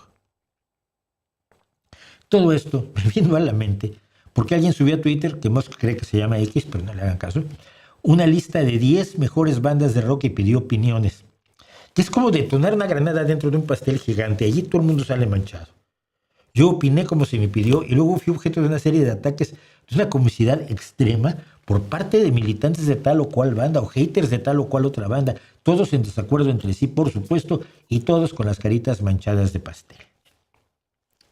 Las militancias del rock a veces son ridículas, pero de alguna manera demuestran lo errada que es la idea de que el rock ya es el pasado o ya terminó su andadura, ahora que juntos el rock y yo cumplimos 70 años. La idea me recuerda mucho a Mark Twain cuando ante una necrológica sobre su fallecimiento dijo: el informe sobre mi muerte fue una exageración. Y eso que yo mismo alguna vez en 1979 escribí un cuento sobre la cruel muerte en escena del último guitarrista del último grupo de rock en el último concierto al que asistí apenas un puñado de leales de pelo blanco y largo. Pocas veces me ha dado tanto gusto estar equivocado. Así que sigo escuchando rock, igual ucraniano que mexicano, de muy jóvenes o de veteranos que siguen creando, convencido al final de que el rock no era solo música. Es una forma de vida, es una forma de ver al mundo, una forma de aceptar el cambio y adaptarse al cambio para que el paso de los años no nos haga envejecer. Es algo con lo que nací y me quedaré y que tendré siempre. Y yo me quedo con un homenaje de un grupo que ya se desbandó, un grupo de mujeres, las escocesas de The Amorettes, que escribieron un himno que les recomiendo que busquen en YouTube y que se llama Everything I Learned from Rock and Roll. Todo lo que aprendí, lo aprendí del rock and roll. Así estamos. ¿Qué les parece? Yo creo que no se lo esperaban, pero si no se lo esperaban, ahora lo tienen. Deseo que todo te vaya bien. Muchas gracias. Lefranc, México. Acabo de perder a uno de mis mejores amigos por el alcohol. Murió a los 50 años y con hijos adolescentes. Una pena. Mi peor conflicto es este. Yo defiendo el derecho de cada quien de hacer con su vida lo que le dé la gana, incluso emborracharse y matarse con el alcohol o con la heroína. Pero siempre hay daños colaterales, ¿no? Desafortunadamente. Yo soy enemigo de las drogas y defensor de que la gente las consuma si quiere, pero me dedico a dar argumentos por los que no debe querer, ¿no? Creo que a Charles Bukowski sí le funciona la mezcla de alcohol y literatura. Eso decía. Yo tengo... Ustedes quieren que yo tenga problemas, ¿verdad? O sea, no odian lo suficiente al Nocturno, al Mauricio. Entonces hay que lograr que lo odien más. Bueno.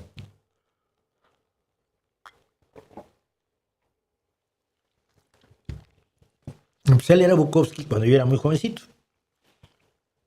Poetas malditos, te gustaban mucho los poetas malditos. Ibas y leías a Gambo. ¡Oh, Gambo!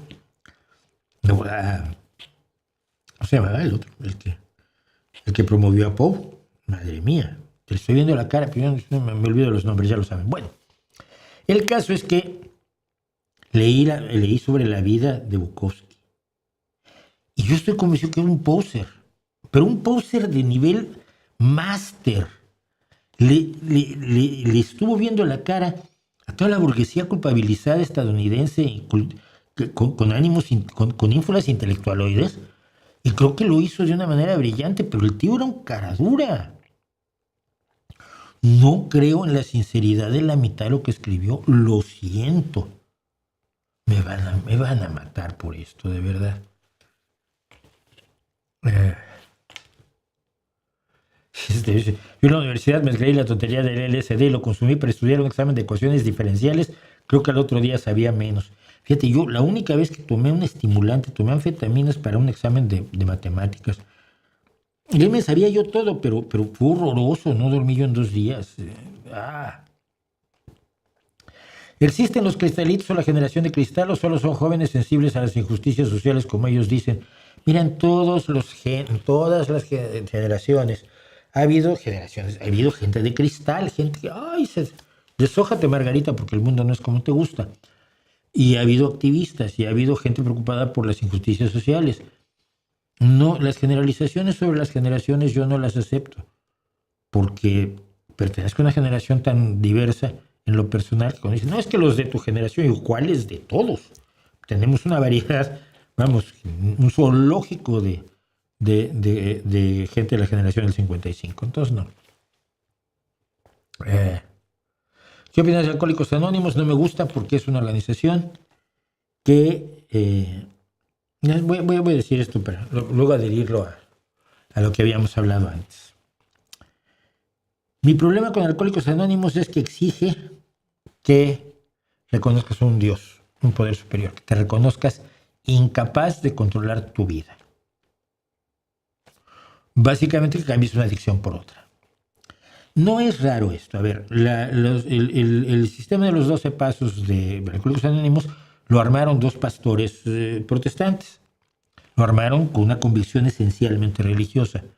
Lo llevaron adelante con una convicción esencialmente religiosa.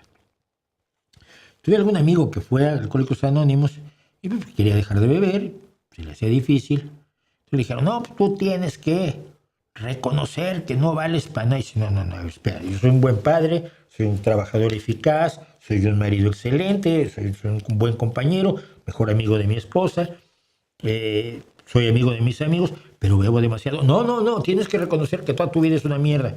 No, oye, no, yo no voy a hacer eso. Sí, porque tienes que ponerte en manos de un poder superior.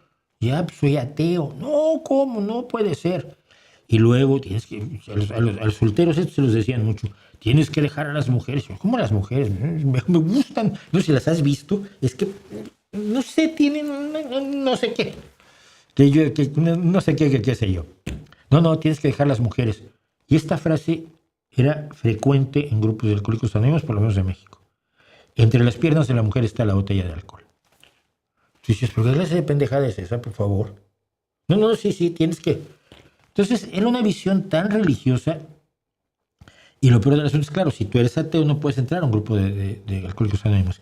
Tengo un amigo alcohólico que lleva muchos años sin beber, se lo aplaudo enormemente, pero que padeció años para encontrar un grupo de apoyo no religioso, un grupo de apoyo ateo. Entonces, todo eso hace que no sea yo muy amigo de Alcohólicos Anónimos. Sé que hay estudios que comparan varias formas de abordar el alcoholismo y que Alcohólicos Anónimos no tiene más éxito que los demás.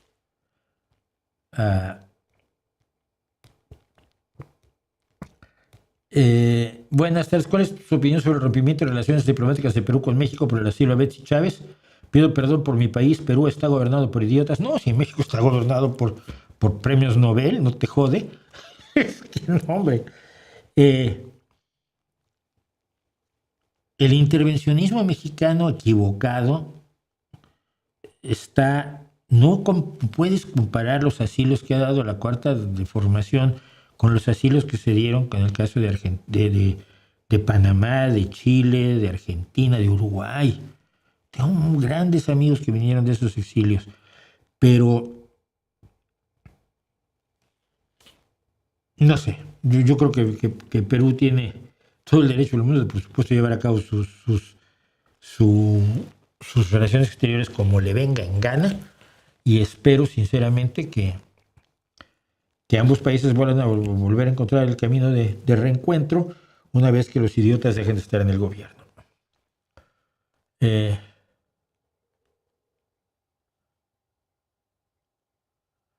La gente ignorante cree que Mick Jagger a los 150 años, tiene 80 y tantos, baila y canta 3 horas seguidas por puras drogas. Es un señor súper serio después de que se metió hasta harina para los hotcakes. Sí, en una época lo hizo. En una época lo hicieron todos. Pero yo ya hace 30 años sabía, fácil, que Mick Jagger lo que pedía era agua y que su camerino fuera lo suficientemente grande para calentar el baile. Pues el tipo es una maravilla. Y cuando le operaron del corazón y a las 2 semanas estaba bailando, dices, esto es una hazaña. Sí, bueno, malos ratos los tuvimos todos. Yo bebí. Pero lo glorioso es sobrevivir. Vivir es fácil, sobrevivir es más difícil. Alguien del chat salió de aquella noticia Claudia Sheinbaum decía que España ya había dado el primer paso para pedir perdón a México. Tengo entendido que el canciller, creo que Álvarez, dijo que había habido dolor y sufrimiento en la conquista. ¡Ah, sorpresa! Si en España te lo va a decir cualquiera, claro que hubo dolor y injusticias y cosas así en la conquista. Que lo diga alguien del gobierno no quiere decir que le esté pidiendo perdón a México hoy, en el gobierno español de hoy, por lo que el gobierno español de hace 500 años le hizo a los señores que ocupaban lo que hoy es México hace 500 años. Eso es idiota. Vamos para allá. Vamos para allá porque esto ya me canso. Plumas para los penachos de los indios. Mira, el indigenismo imbécil está llegando a niveles que realmente me enloquecen. Tenemos el siguiente hermoso, delicioso caso. A ver si me lo pueden explicar. Déjenme encontrar donde tengo la noticia. Bueno, primero que nada. Los aztecas no eran así. Fíjate que si ves las rayitas de las plumas que traen este penacho precioso, teñido con colores que no existían en el mundo prehispánico, este caballero, el azul es de los tintes más difíciles de conseguir culturalmente a lo largo de la cultura. Si ves las plumas, son plumas de faisán. Esas plumas con rayitas, son plumas de faisán. Bien. El faisán fue introducido en América en el siglo XVII. Es decir, cuando ya los aztecas empezaban a ser mestizos, ¿vale?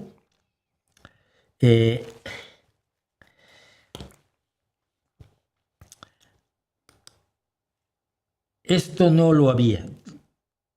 Ahí se ven más claramente las plumas de faisán. Se usan plumas de faisán, de pavo real, que también viene de Asia. Porque los mexicanos en todo caso usaban esto, 3 o 4 plumitas y ya, ¿no? Esos penachos así, muy al estilo de los penachos de guerra de los Lakota Sioux, pues los tenían los Lakota Sioux y son los jefes. Pero bueno, es esto. Morena propone donar restos de animales a pueblos indígenas. Hombre, una clínica, no. Restos de animales. Y una escuelita bonita, los profesores, su pizarrita electrónica, no, ya es mucho pedir. Su pizarrita, no. Restos de animales de los zoológicos, eso es lo que necesitan los pueblos indígenas. No me jodas, Coloso de Rodas. En serio. Briseida García de Antonio, diputada integrante de la bancada de Morena, presentó una propuesta en la que se plantea donar restos de animales a pueblos indígenas para uso cultural y ritual. Se trata de una iniciativa que establece agregar un artículo a la Ley General de Vida Silvestre para que se permita la donación de restos de animales de zoológicos y centros de conservación. Asimismo, se plantea que los cuerpos sin vida de las especies que mueran en dichos lugares se entreguen a pueblos indígenas con el fin de que se destinen para su uso cultural y ritual. Una biblioteca, un teatro, eso es cultura. ¡No! Cuerpos sin vida de las especies que mueran en dichos lugares. ¿En serio? ¿En serio tan bajo hemos caído? ¿En serio ahí estamos? Entre los puntos más importantes que se establecen en la iniciativa, se plantea que pieles, huesos o plumas sean aprovechados con fines culturales, rituales o artesanales. Oye, si les enseñamos mejor a usar la inteligencia artificial y los enseñamos a programar en Python. Que usen las plumas y los huesos para hacer artesanía.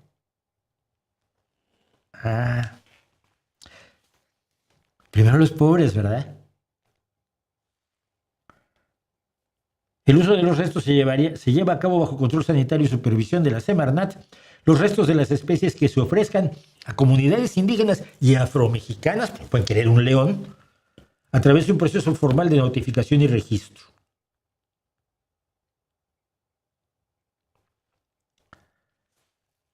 Los recintos que alberguen especies estarían obligados a entregar las piezas.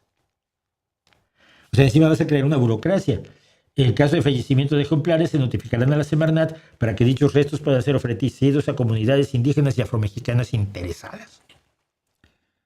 Yo no sé, yo llevo muchos años fuera de México, pero ¿de verdad me va a decir alguno de ustedes que una de las reclamaciones, de las exigencias, de las peticiones, de las demandas de los pueblos indígenas mexicanos no es salud, no es educación, no es vivienda, no es agua potable, no es electricidad, no es que los dejen de matar los delincuentes a los que les dan abrazos en el gobierno, sino son huesos y plumas de animales que mueran en los zoológicos para hacer rituales? ¿De veras? Si alguien lo sabe, que me lo diga, porque esto en serio se sale de todo aquello que a mí me parece razonable, pero totalmente. No lo entiendo y no estoy dispuesto a aceptarlo, a menos que me expliquen muy claramente que eso es lo que quieren las comunidades indígenas. No vacunas, no un futuro para sus hijos, no que los dejen de matar, sobre todo. No. Quieren huesos y plumas y Morena. Morena, ay, hermanitos, Morena se los va a dar.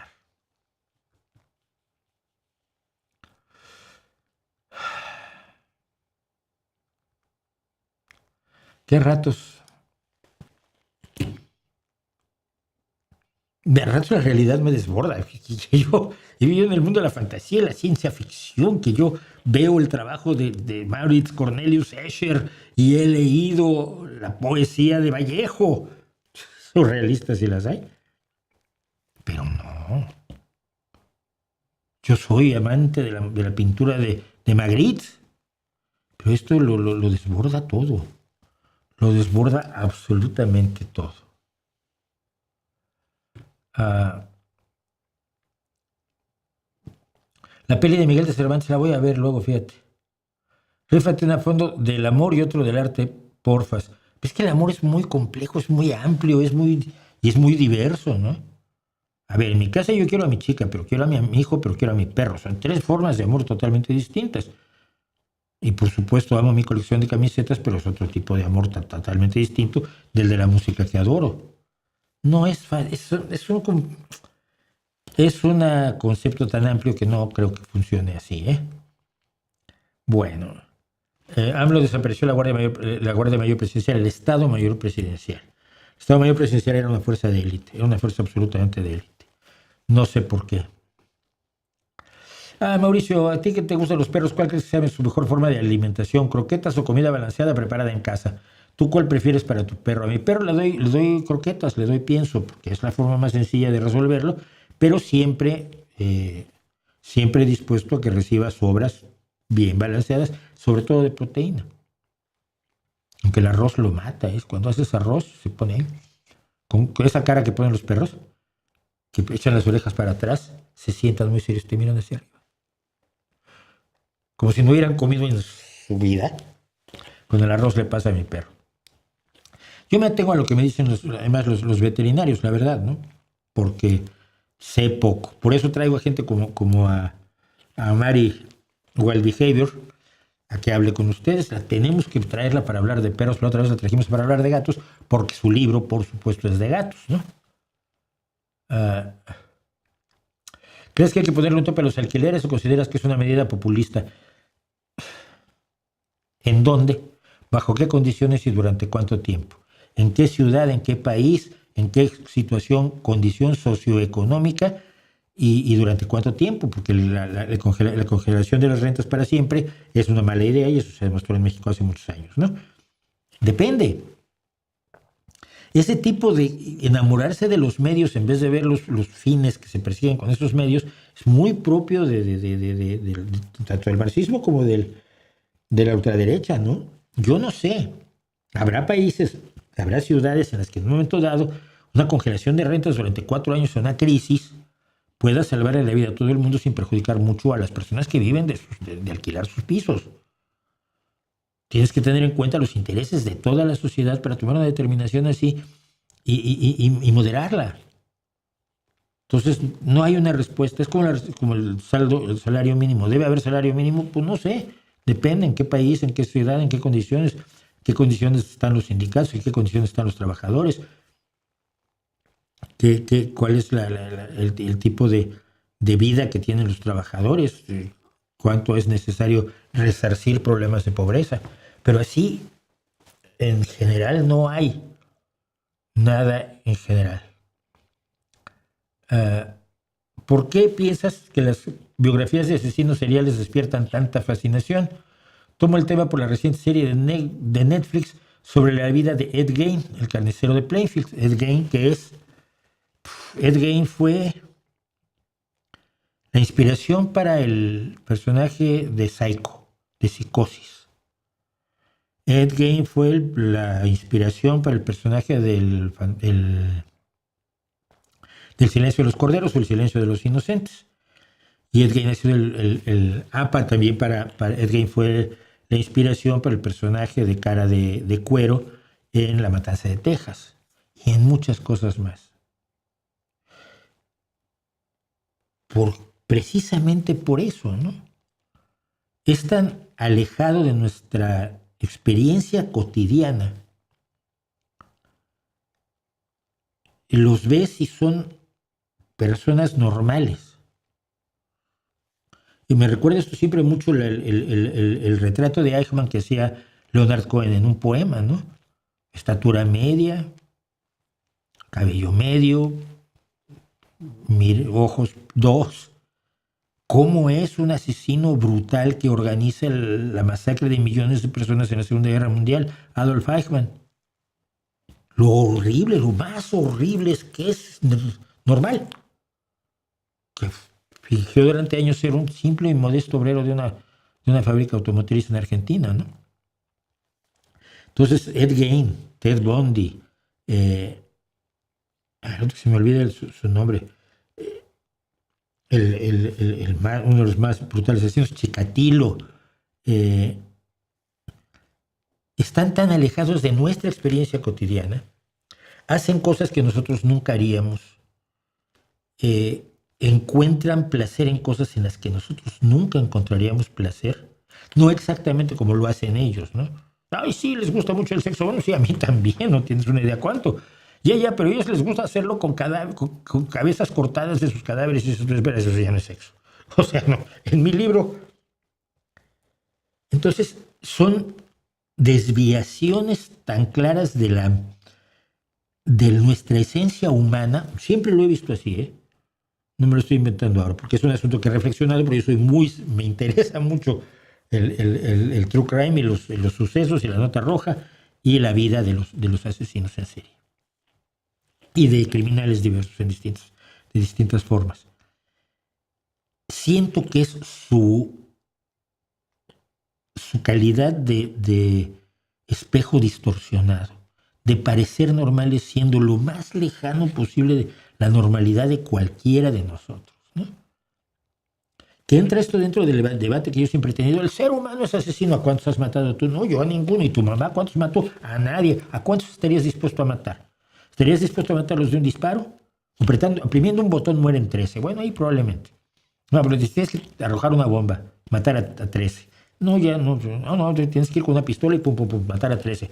Espérate, eso es más difícil. No, con un cuchillo vas y acuchillas a 13 personas. En todos nuestros mecanismos, que estudió Conrad Lorenz, por cierto, en un brillante libro que se llama La agresión, empiezan a entrar nuestras inhibiciones. Vamos a cuchillar a 13 personas. Oye, no, ¿qué voy a hacer eso? Les arrancarías la garganta con la mano o los matarías a golpes a 13 personas. Y no, es totalmente ajeno. Porque tenemos una serie de mecanismos que evolucionaron biológicamente para impedirnos hacer eso. Porque si nos ponemos a matar a nuestros congéneres, la tribu o el grupo humano al que pertenecemos queda diezmado, mermado y fácil víctima del de junto, ¿no? Entonces tenemos guardas y protecciones en nuestra esencia genética que nos hacen decir que matar así no está bien. No necesitas religión ni cosas así. Cuando vemos que alguien lo hace, y lo hace repetidamente, y de alguna manera encuentra un disfrute en ello, Claro que es fascinante. Quieres entenderlos. Son un misterio humano, ¿no? Por lo menos así es como yo me lo he explicado. Probablemente estoy equivocado. Bueno, pero ya que estábamos hablando de de las plumas, madre mía. Voy a tomarme un segundo, disculpen ustedes, no tardo, vuelvo y vamos a hablar otra vez de los hispanistas nazis.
Perdonen, pero había un mensaje que tenía yo que atender.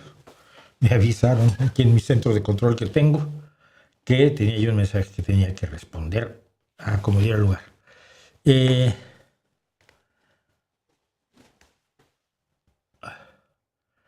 Mucha comida en USA, pero no toda nutritiva. Tampoco aquí hay mucha, en todo el mundo hay comida no nutritiva, no pasa nada.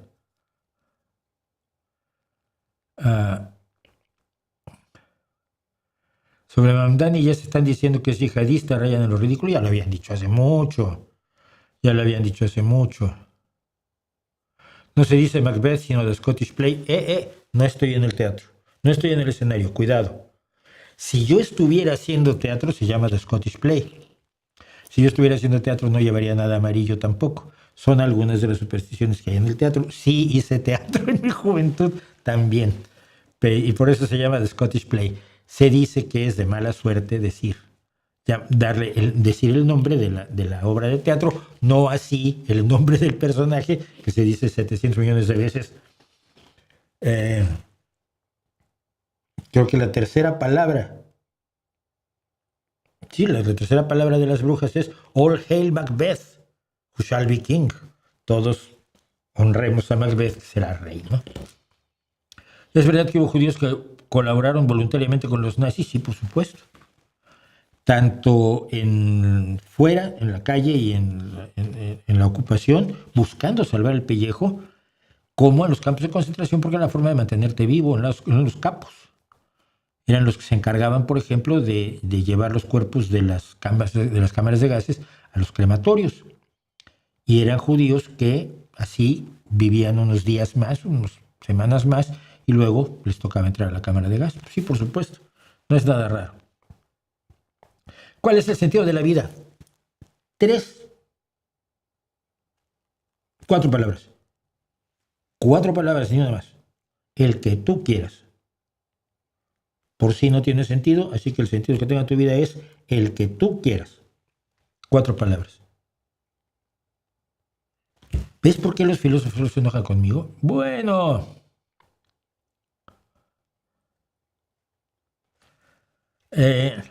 Escuché el último episodio de Alex O'Connor, donde estuvo como invitado a Bernardo Castro, filósofo idealista metafísico, quien dice que el materialismo depende de la percepción consciente. Vale. A todos los que dicen que el materialismo no es real, yo siempre les digo que controlen su percepción consciente. En este caso de él, diría yo, controla tu percepción consciente. Dentro de 5 segundos te voy a meter un sopapo que te va a dar la cabeza 2 vueltas. Tienes 5 segundos para crear una percepción consciente donde mi mano no exista porque no es material. Y entonces pues, te doy el sopapo. Si lo sientes, entonces la realidad objetiva sí existe. Bueno, decía yo que íbamos a ver esto porque de verdad, oh hermanitos, tengo que encontrarlo porque esto ya no sé ni dónde lo puse. Lo de Casablanca que hice, quiero que lo disfruten, pero bueno.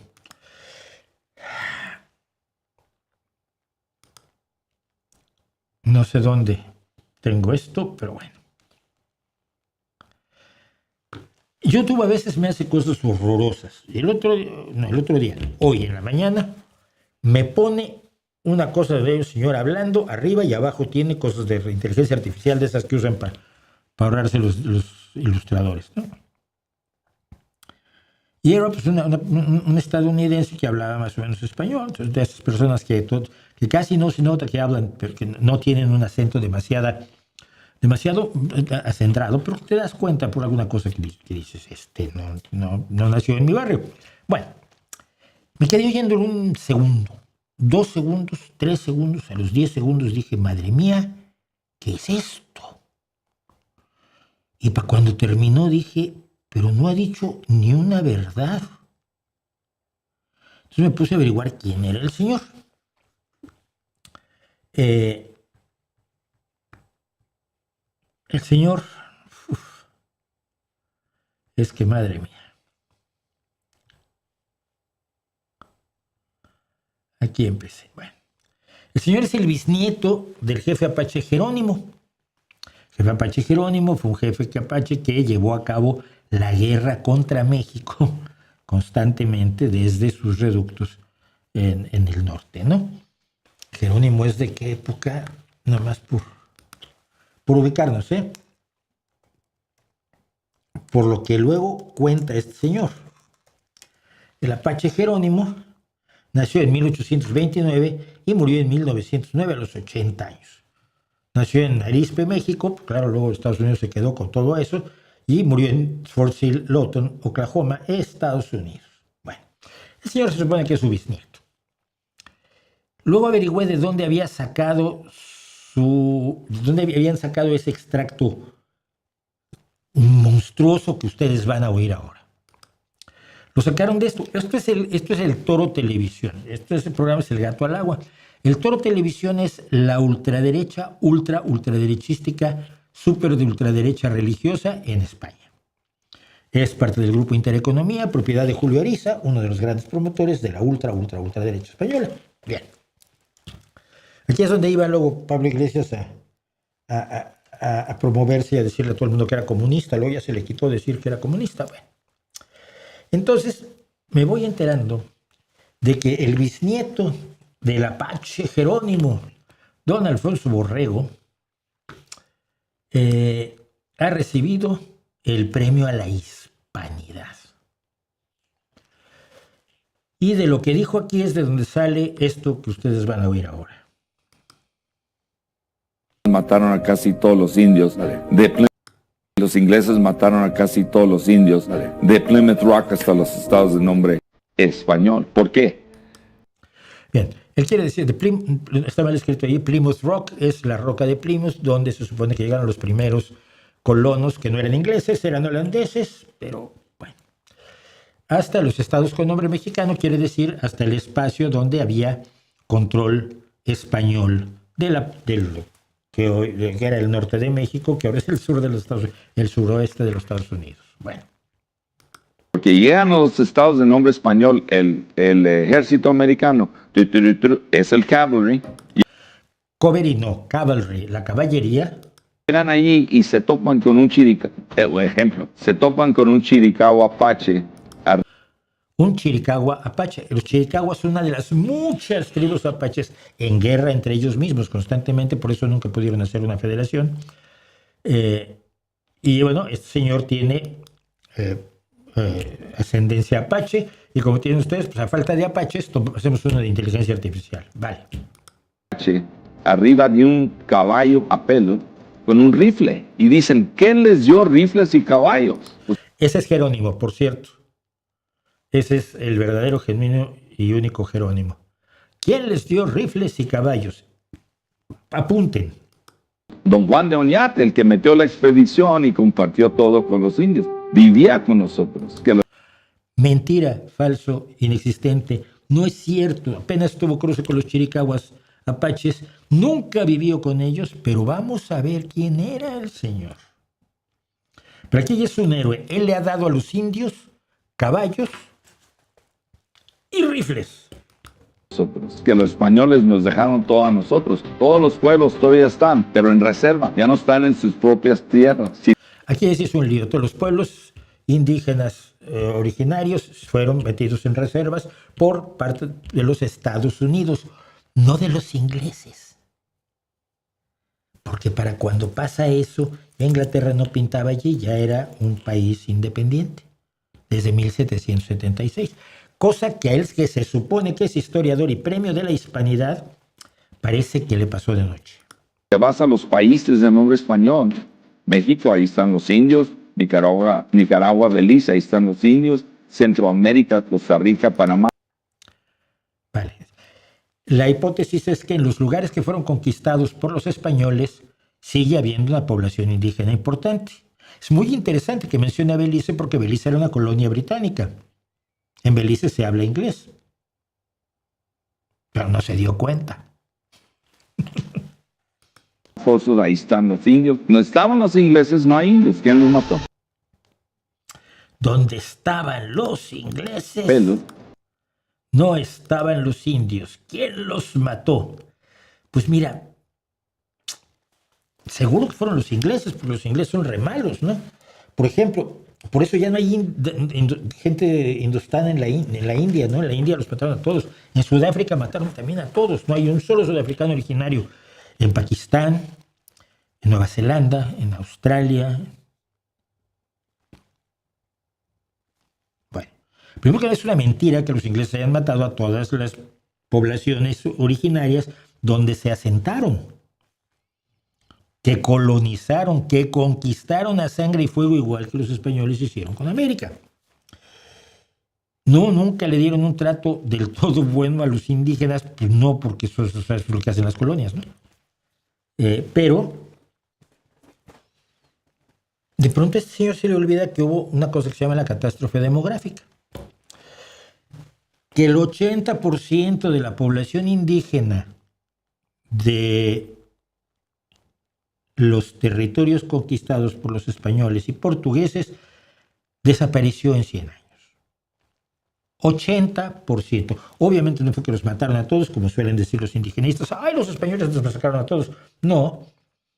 Sí hubo enfermedades introducidas desde Europa, como la viruela, que arrasaron. Hubo enfrentamientos armados constantes. No era aquello el mundo de la paz que muchos te quieren vender. Recordemos que la guerra de conquista sigue durante 100 años. Por todo, extendiéndose desde el centro de México hacia el norte, por un lado, con Juan de Oñate, ahora vamos para allá, y hacia el sur, por lo menos hasta Panamá, que es donde ya te encuentras con el otro foco de conquista, que es el de Pizarro. Bueno, la esclavitud, los malos tratos, todo eso colaboró para que hubiera una catástrofe demográfica. Los indios que quedan son los que sobrevivieron, pero no es porque fueran bien buena onda los españoles. ¿Había españoles buena onda? Sí, pero era una conquista. Estaban depredando un territorio determinado que no era de ellos y de pronto decidieron que era de ellos.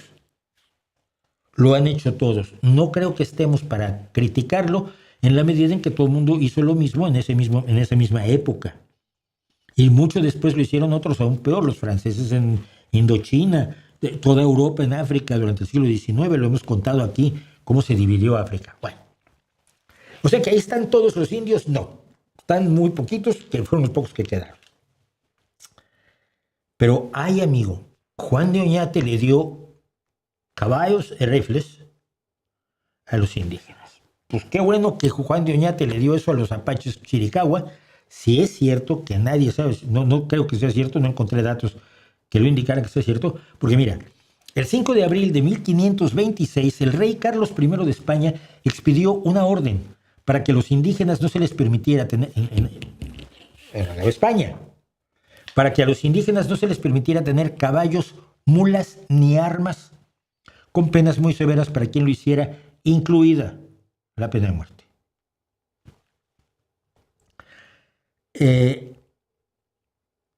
Solo 100 años después de la conquista, en el 1619, el virrey Diego Fernández de Córdoba dio algunos permisos para que algunos indígenas muy leales a la corona pudieran andar a caballo, sobre todo para cuidar el ganado de los amos, ¿verdad? Pero los españoles que vendieran, regalaran o prestaran a los indígenas un caballo, porque era muy peligroso que aprendieran a montar a caballo los indígenas, porque parece que no estaban tan contentos con la conquista como nos dicen los hispanistas, se castigaba a los españoles que les prestaran un caballo, desde con pena de muerte hasta con la incautación de todos sus bienes. Y esto no duró 15 días, ni 10 años, duró 300 años. Sí, los indígenas que se encargaban del cuidado de los caballos, pues tenían permisos.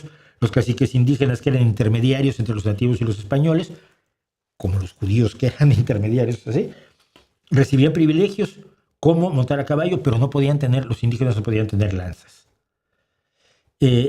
Fue hasta la independencia cuando se eliminó por completo esa prohibición.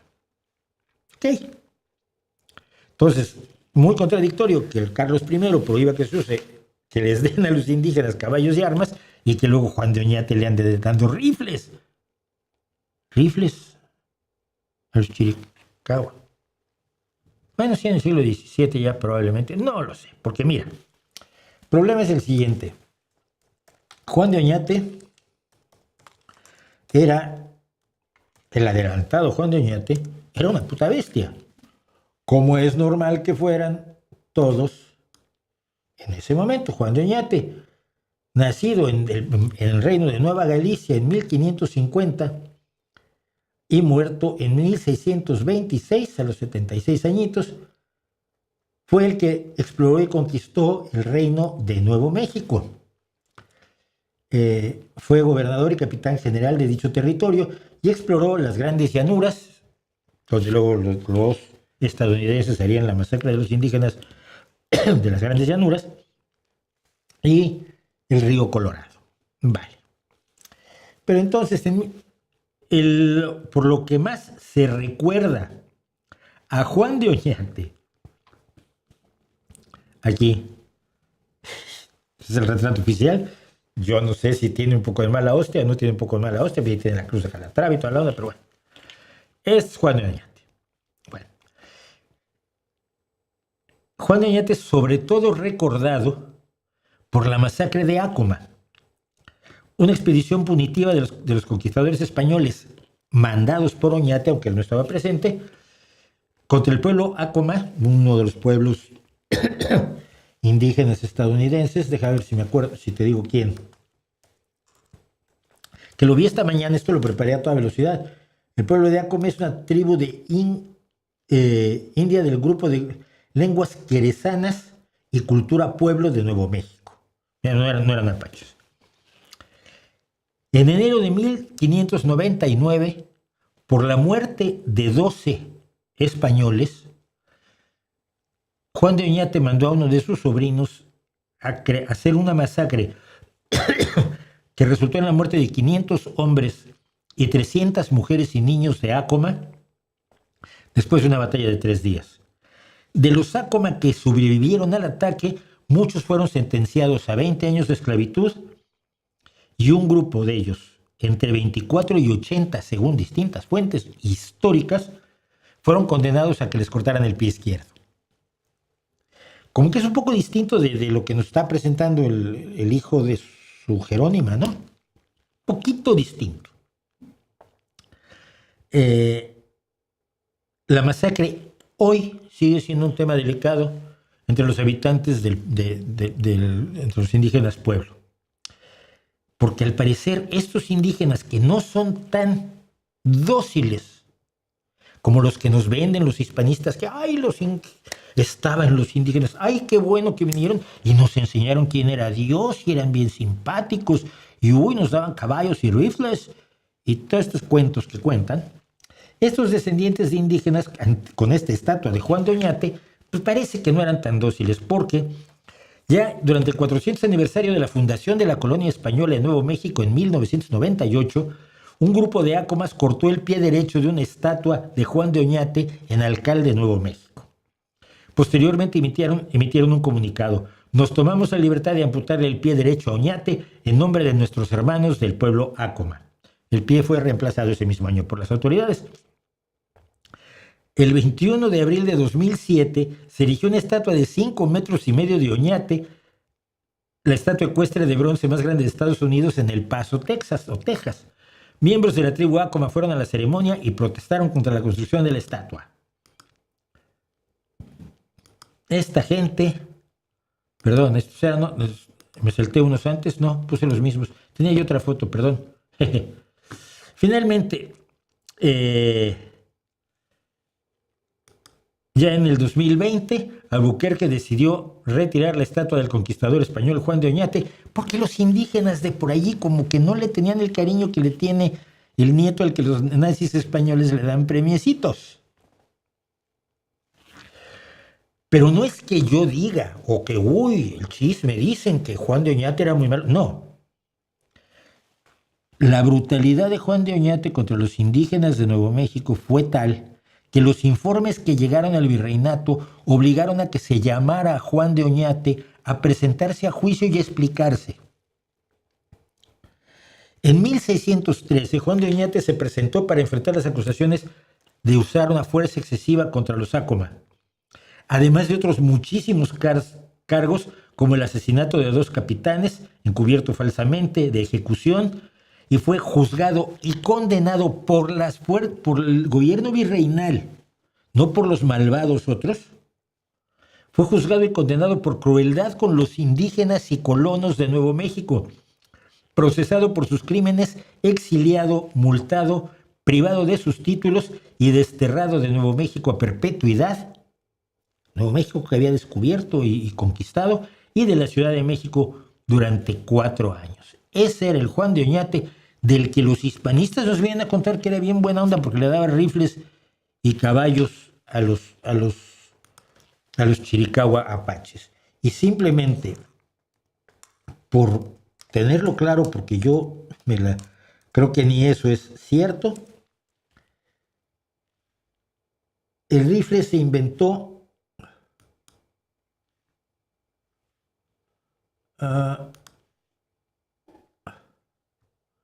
como rifle, no como mosquete, se desarrolló a lo largo del siglo XVIII, un siglo después de que Juan de Oñate hizo su labor como adelantado. Es decir, que a los chiricahuas apaches les dio rifles si era un viajero del otro, si era un viajero del tiempo, si era un crononauta, Juan de Oñate. Esas son las mentiras que todos los días están contando los hispanistas. Y luego uno dice, no, es que mira, la historia es otra, y entonces se enojan. Quieren que no se enoje uno. No cuenten mentiras para justificar lo injustificable. Los tiempos fueron horribles, los aztecas eran unos salvajes, los mayas eran unos salvajes, los españoles eran unos salvajes, los ingleses eran unos salvajes, los chiricahuas apaches y los lakotas sioux y todos los grupos indígenas que estaban en combate continuo en las llanuras de los Estados Unidos eran bestias, porque si no, no sobrevivías.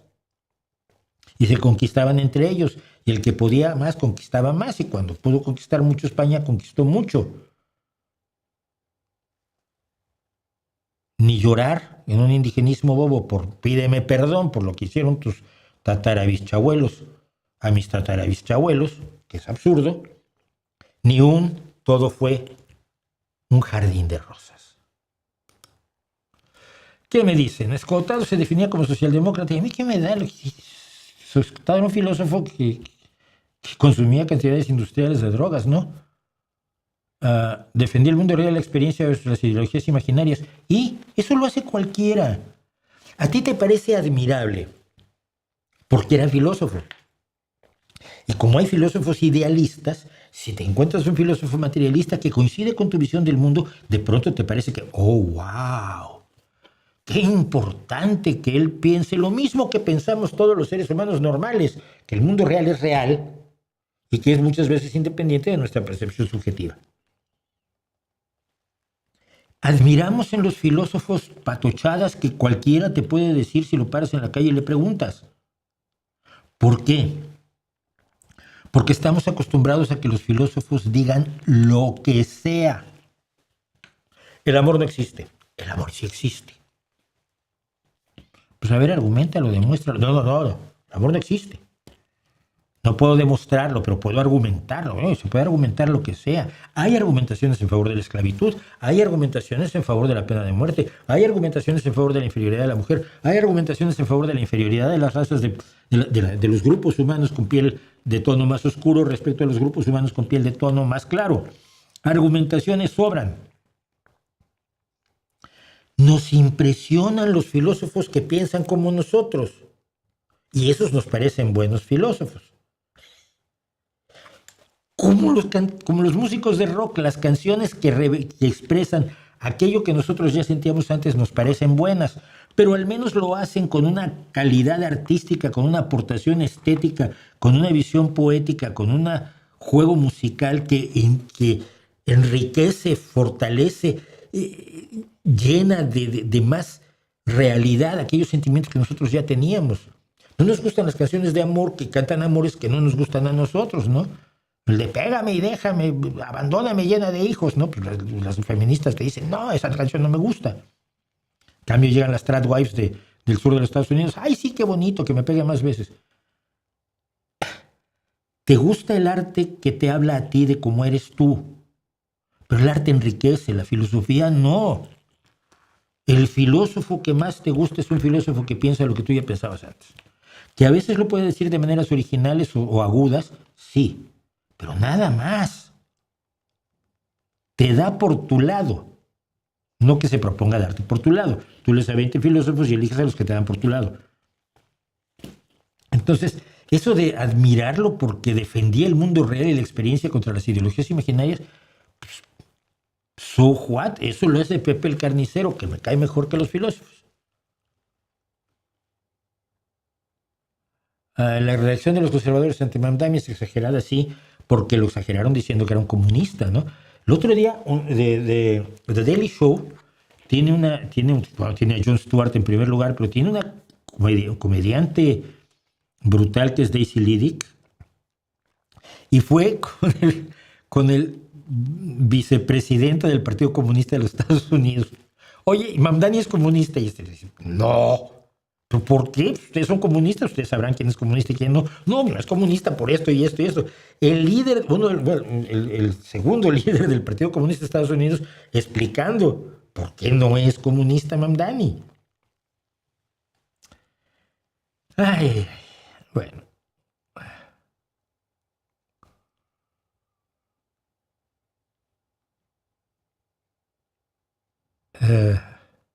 No sé quién es Mersheimer, perdón, ¿eh? ¿Qué opinas de House MD como interpretación moderna del método Sherlock? Me gustó mucho, siempre me gustó mucho. Me dejé de verlo cuando el asunto de su drogadicción y sus problemas personales se pusieron por encima de su relación con sus pacientes. Pero los primeros años de House para mí son brillantes. Desde el punto de vista guión, ¿eh? El trabajo del actor es extraordinario. Sobre todo el actor ya lo conocía como comediante. Él tenía un dueto de comedia con Fry. Y eran buenísimos los dos. Sí, son buenísimos los dos. Entonces él tenía un dueto de comedia. Como House me gustó mucho la actuación. Pero evidentemente lo esencial de House es el guión. Y los guiones de los primeros 2 o 3 años, maravillosos.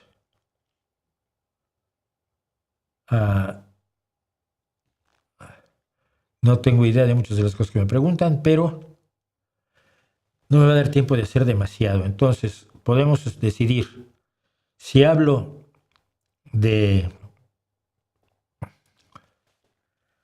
No hay por qué decidir. Creo que no hay por qué decidir. Ya les di la tabarra con el rock. Pero les voy a dar peor tabarra con una película. Me van a matar. ¿Ves? Aquí aparece uno. Se llama Rhythmic MX. Rítmico, o sea, él hace ritmo. Por lo tanto, sospechas o es baterista o es bajista. El rock and roll nació cuando Richie Valens sacó La Bamba, donde está el primer riff en la historia del rock u ostinato repetitivo en el bass guitar, o sea, en el bajo. No, el rock nació en ningún lado. El rock se formó a través de muchísimas influencias y no tiene un momento preciso. Yo uso la leyenda fundacional del nombre, algo que ya existía y que ya le pusieron nombre, le ponen nombre Alan Freed, a partir del Rock Around the Clock y del Shake, Rattle and Roll, las dos canciones. Pero tú dices, después se incorporó el riff en las guitarras del rock. No, ve a ver los riffs de Sister Rosetta Tharpe, por ejemplo, que hacía gospel, pero empezó a hacer algo que ya no era tampoco gospel, y es una de las fundadoras o de las iniciadoras de lo que después sería el rock. Y mucho antes de Richie Valens ya estaba Chuck Berry tocando riffs de guitarra. ¿Y qué riffs? No, es una discusión totalmente estéril. Siempre vas a encontrar argumentos en contra. ¿Qué opinas del concierto para grupo y orquesta de Deep Purple? A mí me parece excelente la fusión que hace John Lord de rock y clásica. Voy rápido, esto lo digo rapidísimo. Es uno de los discos que más me ha gustado tener en la vida y lo oí hasta que lo ponías de un lado y se oía del otro. Es una maravilla de obra. John Lord era un genio musical de un nivel absolutamente asombroso, que no tiene el reconocimiento que tienen otros grandes genios de la música como Brian Wilson o Paul McCartney. Pero John Lord en el teclado y en la imaginación musical era un verdadero coloso. Su concierto para grupo y orquesta es una maravilla. Y ahora se vuelve a tocar. Se tocó una vez la Royal Philharmonic, lo grabó con Deep Purple, que es lo que puedes encontrar en YouTube. Tiene momentos absolutamente excelentes. Por un momento en que el percusionista de la Sinfónica entra con los timbales y hace un tema con los timbales, y Ian Pace empieza a entrar por detrás con la campana de uno de los platillos y la tarola, y empieza a entrar, y entonces los timbales te llevan a la batería y la batería te lleva de nuevo a desembocar en la banda de rock. Musicalmente es una gloria. Me encanta. Se perdieron las partituras. tuvieron que ser reconstruidas a partir de la grabación, tanto de la grabación en audio como de la filmación que existe de aquella presentación de la London Philharmonic Orchestra, creo que era, o la Royal Philharmonic Orchestra, con Deep Purple, y se recrearon las partituras de todos los instrumentos para poder volver a tocar esa maravilla de Jon Lord, y es el único que se ha atrevido a hacerlo, curiosamente. Bueno, ¿pero les gustó lo del rock? Sabatón, maravilloso conflictos militares. Sabatón acaba de sacar algo de Egipto por primera vez, referido a un rey bastante oscuro, por cierto. Y yo me encontré un egiptólogo que estaba flipando en colores. El tipo estaba alucinado porque sabía que existía Sabatón, pero no, ¿cómo se metieron con Egipto? Entonces se pone a hacer como si como si hiciera reacciones. Se puso a reaccionar a la nueva canción de Sabatón sobre Egipto. Es maravilloso.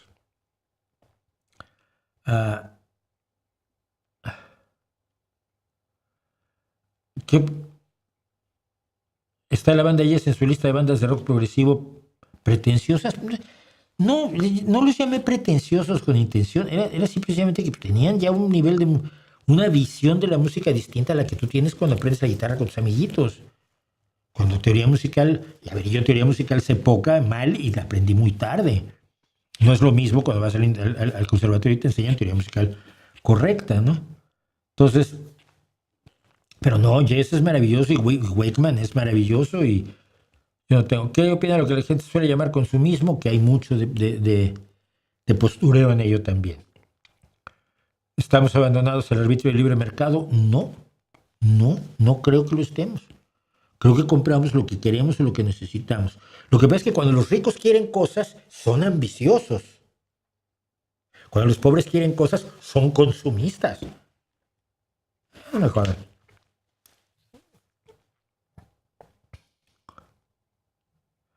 Bueno, vamos a darles una lata, les voy a dar una lata que me van a odiar. Tienen que ver Casablanca. Los que ya vieron Casablanca van a disfrutar esto muchísimo. Los que no, espero verdaderamente inquietarlos. Miren ustedes, Bohemian Rhapsody, la Rhapsodia Bohemia de Queen, no fue creada como, vamos a escribir un éxito. Sí, mira, vamos a escribir, ya acabamos y vamos a escribir un éxito. No, los integrantes de Queen no esperaban demasiado de la canción, los productores menos. Parecía un exceso de tiempo y un exceso de recursos. No hay coro porque todo lo cantó Freddie, por cierto. La entrada esta la hace Freddie solito. Hace todas las voces. El éxito y la permanencia de Stairway to Heaven ha sorprendido a sus propios creadores, a los integrantes de Led Zeppelin, concretamente a Jimmy Page y Robert Plant. Sí, creían que tenían una buena canción, una canción que hoy sea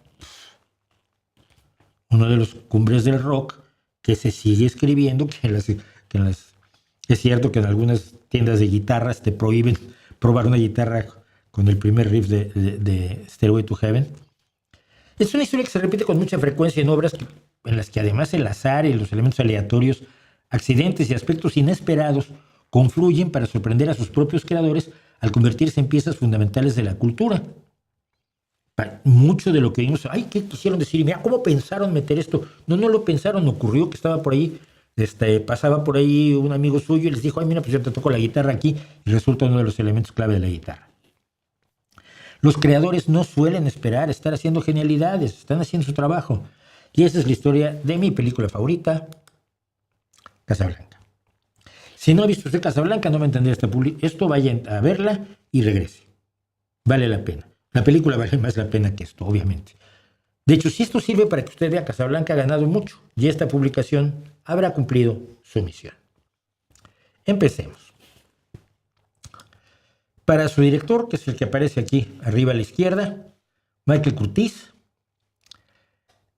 que ganó el Oscar a la mejor dirección por Casablanca en 1943, esta película era solo otro encargo a cumplir.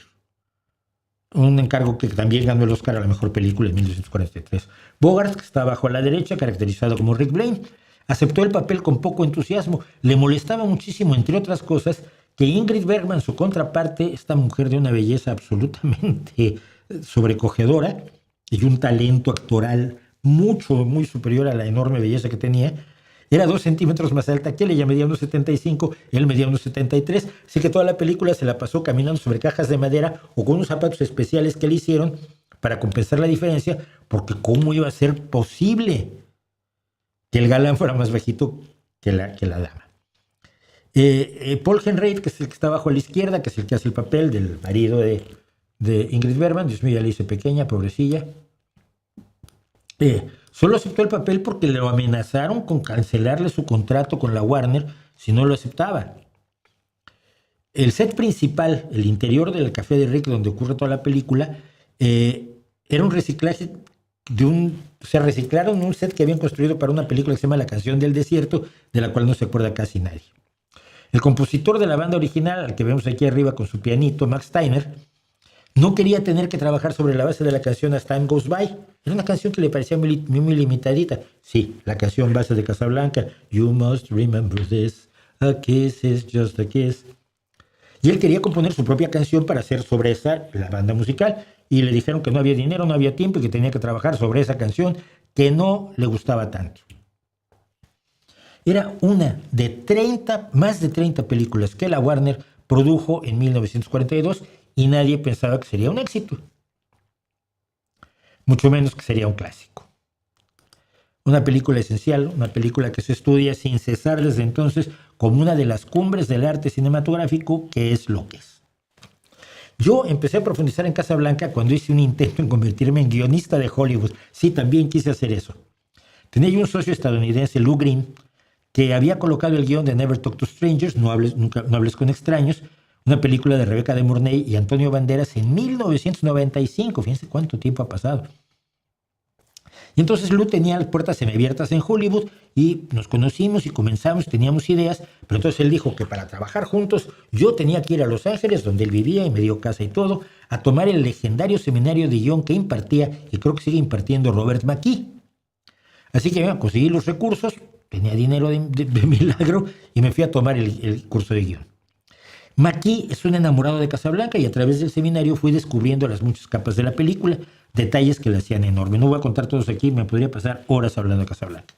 Pero no les sorprenderá a ustedes que cuando se repitió por enésima vez en el curso que en el guión debe pasar algo clave, en la página 11, porque a veces los ejecutivos de los estudios, cuando les llega un guión, abren en la página 11 para decidir si lo leen o va directamente a la basura. Yo levanté la manita y dije que eso no pasa con el guión de Casablanca, cuya página 11, y esta es la página 11 real del guión real de Casablanca, bueno, una foto, está ocupada por un establishing shot o plano de situación del Café de Rick, una descripción bastante anodina del interior de dicho Café de Rick, y solo hablan dos personas al final que dicen que están hartas de la ciudad de Casablanca, que es como su cárcel. Y en la página 11 no aparece el protagonista, no aparece los elementos fundamentales de los conflictos de la película, no pasa nada relevante. Entonces yo dije, por la página 11. Entonces aquí me dijo muy serio, bueno, es que esto es Casablanca. Lo cual me preocupó mucho porque con los baremos que me presentaban de la industria y que mi amigo Lou Green quería seguir al pie de la letra, sí, la página 11, nos peleamos mucho por las páginas 11, ese guión se ha ido a la basura junto con toda su historia. De hecho, se ha hecho el experimento, cambiar los nombres de la película y de los personajes y mandar el guión a un estudio, y hay estudios que lo han tirado a la basura sin darse cuenta que es el guión de Casablanca. Bueno, yo acabé el seminario, Lou y yo escribimos 2 guiones muy entusiastas, un thriller así de amor y odio, y uno de ciencia ficción. No vendimos ninguno, y entonces yo me dediqué a lo mío, y Lou por ahí anduvo por el mundo. Lo último, un día me enteré que andaba importando aceite de oliva de España a China. Bueno, pero yo ya tenía interés por la película.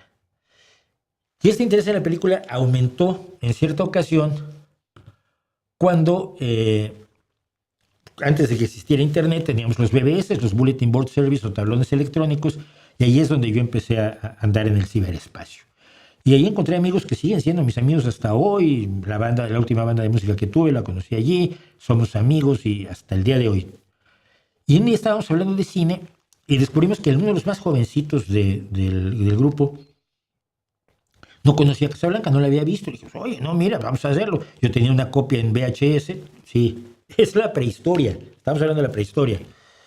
Y entonces él dijo, bueno, A ver, era un tipo ya de películas de otro tipo y dice, bueno, pero ¿de qué se trata Casablanca? Supongo que se quería interesar más en ello. Entonces lo pensé y más o menos le respondí, Casablanca trata de todo.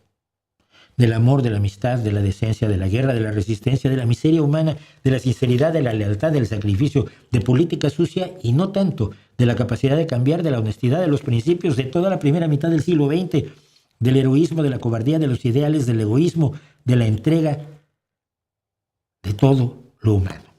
Y eso era bastante más importante que saber, por ejemplo, que lo sé, que Dooley Wilson, el actor y cantante que hizo al pianista Sam, en realidad era baterista y no tenía ni idea de tocar el piano. Así que en estas escenas, tras las cámaras había un pianista, Elliot Carpenter, que tocaba mientras Dooley cantaba, que canta muy bien, y pasaba las manos sobre las teclas del piano así con bastante torpeza, como lo podemos ver incluso en esta foto, ¿no? Casablanca tiene como tema la humanidad. Una humanidad que está metida en la antiquísima ciudad marroquí de Casablanca, que por entonces tenía 240,000 habitantes, una humanidad con todas sus virtudes y defectos, pero no unos con virtudes y otros con defectos, sino con virtudes y defectos viviendo dentro de los personajes de la película, que son imperfectos, que son indecisos, que son raros y por tanto son perfectamente humanos. Sobre todo el antiguo brigadista por la República Española, porque la película es política de rato. El antiguo brigadista decía yo, sobre todo el antiguo brigadista por la República Española, reconvertido en cínico profesional, Rick Blaine, y el antiguo soldado francés reducido al corrupto jefe de la policía colonial y asqueroso depredador sexual, Louis Renault. Dos guionistas empezaron la adaptación de una obra teatral que habían comprado, que nunca se puso en escena, que se llama Everybody Comes to Rick's. Dos guionistas muy famosos de la Warner, los gemelos Julius y Philip Epstein. Nada que ver con el Epstein, el otro depredador sexual.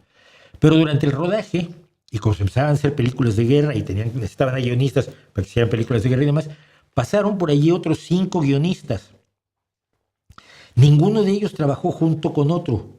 Nunca se pusieron de acuerdo. Fueron metiendo mano en el guión al azar. Y muchos iban escribiendo hoy lo que se iba a filmar mañana. Había actores que no sabían a dónde iban sus personajes. Ingrid Bergman se quejó después de que solo en los últimos 2 días supo con cuál de sus parejas se iba a quedar, si con Rick Bogart o con Victor Henry. El guión, por supuesto, ganó el Oscar en su categoría y se le entregó solo a los Epstein y a Howard Koch. Quizás por ese caos creativo, Casablanca es la cinta con más frases convertidas en citas populares y reconocibles. Tengo aquí algunas cosas. I stick my neck out for nobody. No me juego el cuello por nadie, dice Rick. I remember every detail. The Germans wore gray, you wore blue. Recuerdo cada detalle. Los alemanes iban de gris, tú ibas de azul. Cuando están recordando el día de la ocupación nazi de París, cuando se separan Rick e Ilsa. Siempre tendremos París. Toca la Sam. Este es el comienzo de una hermosa amistad. Me escandaliza descubrir que aquí se apuesta, es lo que dice Renault como pretexto para cerrar el café, y un segundo después llega el croupier y le da sus ganancias, señor. Ay, muchas gracias. Round up the usual suspects, se arresten a los culpables habituales, frase que aparece al principio y al final de la cinta y que luego fue el título de la película de 1973, The Usual Suspects, sospechosos habituales. No hay una película que tenga tantas citas como Casablanca.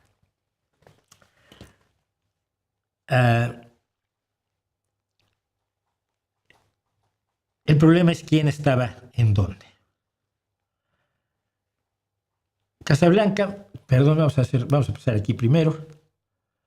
Casablanca, la ciudad simulada de la película, que se rodó enteramente en los estudios de la Warner, era un hervidero de refugiados del nazismo que buscaban huir a los Estados Unidos, que todavía eran neutrales. La película transcurre en 1941, aunque se filma en 1942, y estos se van ganando la vida como pueden, si pueden. La película, digo, se filmó en la primera mitad de 1942. Estados Unidos acababa de entrar en la guerra y el tema es que sus personajes y sus actores se confundieron en el mar de inmigración, refugio y antinazismo. Y esta curiosa amalgama es uno de los factores esenciales para que Casablanca sea una película tan profundamente emocional. Varios actores estaban actuando papeles que eran parte de sus vidas. Bogart era descendiente de inmigrantes holandeses. e hijo de una madre que era sufragista a principios del siglo XX. Bergman era una actriz sueca inmigrante probando suerte en Hollywood. Luego las cosas se complican. Michael Curtiz, el director, no era Michael Curtiz. Había nacido como Mano Kaminer en Hungría y había peleado en la Primera Guerra Mundial antes de emigrar a los Estados Unidos en 1925, donde trabajó el resto de su vida para la Warner. Pero Víctor Laszlo, el activista antinazi, es interpretado por Paul Henreich, actor austriaco cuyo padre se había convertido del judaísmo al catolicismo para escapar del antisemitismo que había en Austria en 1908. Paul Henreich fue perseguido por los nazis después de que ayudó a un comediante a escapar de Alemania, donde estaban actuando, y acabó refugiándose en el Reino Unido. Siendo alemán, estuvo a punto de ser deportado como agente enemigo y no fue deportado debido a la intervención de su amigo, el actor Conrad Veidt. En 1940 se fue a Estados Unidos, Paul Henreich. Conrad Veidt fue el creador de la imagen del Joker con su película El hombre que ríe, que hizo en Alemania muchísimos años antes. Era un actor alemán que salió de su país en 1933 debido a la persecución nazi porque se había casado con esta mujer que está allá a su derecha, que le dio a ese hijito que tiene en brazos y que era judía. De hecho, en algunos documentos él se proclamó judío como protesta ante la persecución nazi. Se nacionalizó británico en 1939 y emigró a Estados Unidos en 1941, donde en Casa Blanca hizo el papel del brutal nazi Heinrich Strasser. Y se necesita mucho para hacer el papel de un nazi, teniendo la historia que tenías. El corrupto Louis Renault fue creación de Claude Rains, actor británico que también era veterano de la Primera Guerra Mundial. El también supercorrupto señor Ferrari estuvo a cargo del también británico Sidney Greenstreet, que aquí aparece junto a Bogart. Sigo. Peter Lorre, el repugnante criminal Ugarte, tampoco nació siendo Peter Lorre. Nació en Hungría en una familia judía y le pusieron Laszlo Lowenstein. Y además de haber sido veterano también de la Primera Guerra Mundial, fue a actuar a Alemania y al llegar los nazis al poder en Alemania en 1933 había huido a Estados Unidos. Por cierto, de Peter Lorre, si un día pueden ver su versión de Crimen y Castigo, se corona como un actorazo. Madeleine Lebeau, que interpretó a la francesa Yvonne, cantante y amante ocasional de Rick, era una actriz francesa que había huido de su país en 1940, pasando numerosas aventuras hasta llegar a Estados Unidos junto a su esposo, el que está allá abajo a la derecha, Michael Dalio, actor judío francés que en Casa Blanca hizo el papel del croupier del casino clandestino de Rick. Parece de broma, o fue a propósito por parte de Michael Curtiz, no lo sabemos. El amable y entrañable maître d'hôtel del café, Karl, fue interpretado por S.Z. Sakal, que había nacido en el seno de una familia judía en Hungría con el nombre de Jakob Grünwald, que luego se llamó Shoke Sakal y huyó de su país cuando Hungría se unió al Eje en 1940. Muchos familiares de este hombre fueron asesinados en los campos nazis, incluidas sus 3 hermanas, una sobrina y el hermano y la hermana de su esposa. Sacha, el bartender ruso enamorado de Yvonne, fue interpretado por Leonid Kinsky, actor nacido en Rusia que huyó de su país en 1921 ante el triunfo soviético y llegó a Hollywood en 1924. El joven búlgaro cuya esposa es requerida por Renault para que le dé sexo a cambio de una visa de salida fue el actor austríaco Helmut Dantin. Este hombre que está aquí junto a Bogart, en el momento en que Bogart le permite que gane en la ruleta, que tiene más truco que lo que tú te imaginas, este hombre fue parte del movimiento antinazi de Viena. Acabó en un campo de concentración después de la anexión de Austria en 1938 y de allí salió para huir a California y hacer esta película en 1941. Los únicos actores nacidos en Estados Unidos de toda la película son Bogart, abajo a la derecha, Dooley Wilson con él, y arriba a la izquierda Joy Page, que hace el papel de Anina, la esposa búlgara requerida por Renault. Cuando los clientes del café de Rick cantan la Marsellesa, en una de las escenas cumbre de la película, hacen un duelo musical. Los nazis, que ahí no se ven, están atrás, empiezan a cantar un himno patriótico alemán, Die Wacht am Rhein. Y entonces Laszlo dice, empiezan a tocar la marsellesa y Rick, que no sacaba el cuello por nadie, le dice a la orquesta que la toque. La empiezan a tocar y se hace un duelo entre el Die Wacht am Rhein y la marsellesa, que evidentemente es ganado por la marsellesa. Las lágrimas de Marine Lebeau y de muchos otros que ustedes pueden ver aquí no son actuación. Michael Curtiz decidió que todos los extras de esta escena fueran verdaderos refugiados de la Europa nazi. La emoción es genuina y la percibe cualquiera al ver la escena. Y esa es la clave de todo. La genuina humanidad. Yo no sé si los jóvenes de hoy, y algunos que me ven aquí son relativamente jóvenes, se ven Casablanca. Me preocupa un poco que lo hagan no por la nostalgia estéril y vacía. Ay, mi vivencia es una necesidad humana general, ¿no? Como me gustó Casablanca, le tiene que gustar a todos. Es un vicio en el que caemos con frecuencia desde siempre, y más hoy en el mundo influencer, donde cada uno se siente como modelo a seguir sin tener con qué, la verdad. Pero no. Lo que me preocupa es que se pierdan la experiencia humana destilada que ofrecen los 102 minutos de la película. Solo 102 minutos, no 3 horas de acción en CGI.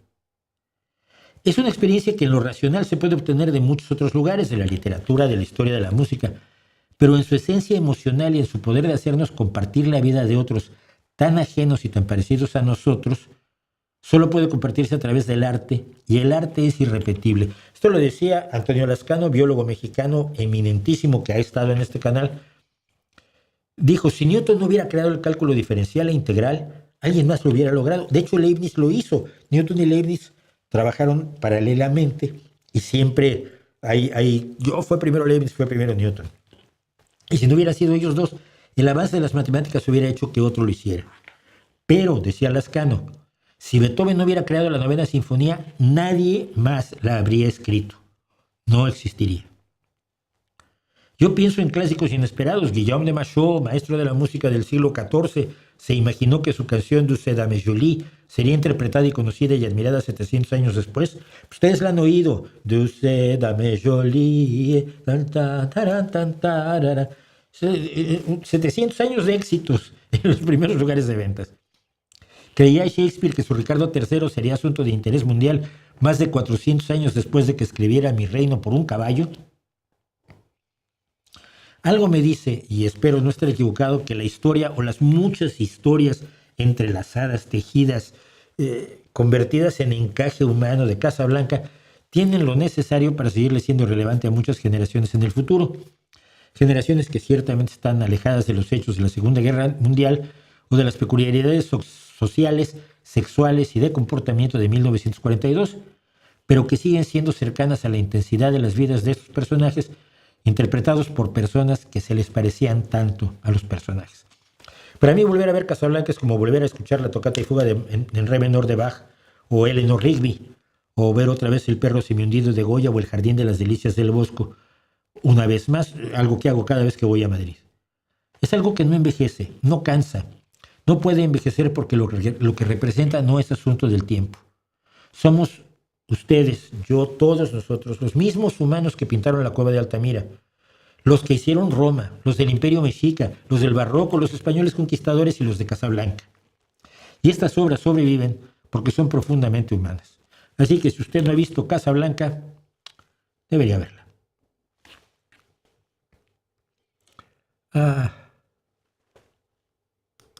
Perdón, no me encuentro aquí, estoy perdido y no sé qué camino me trajo hasta aquí. Bueno, luego quedan los comentarios que veremos cómo hacemos.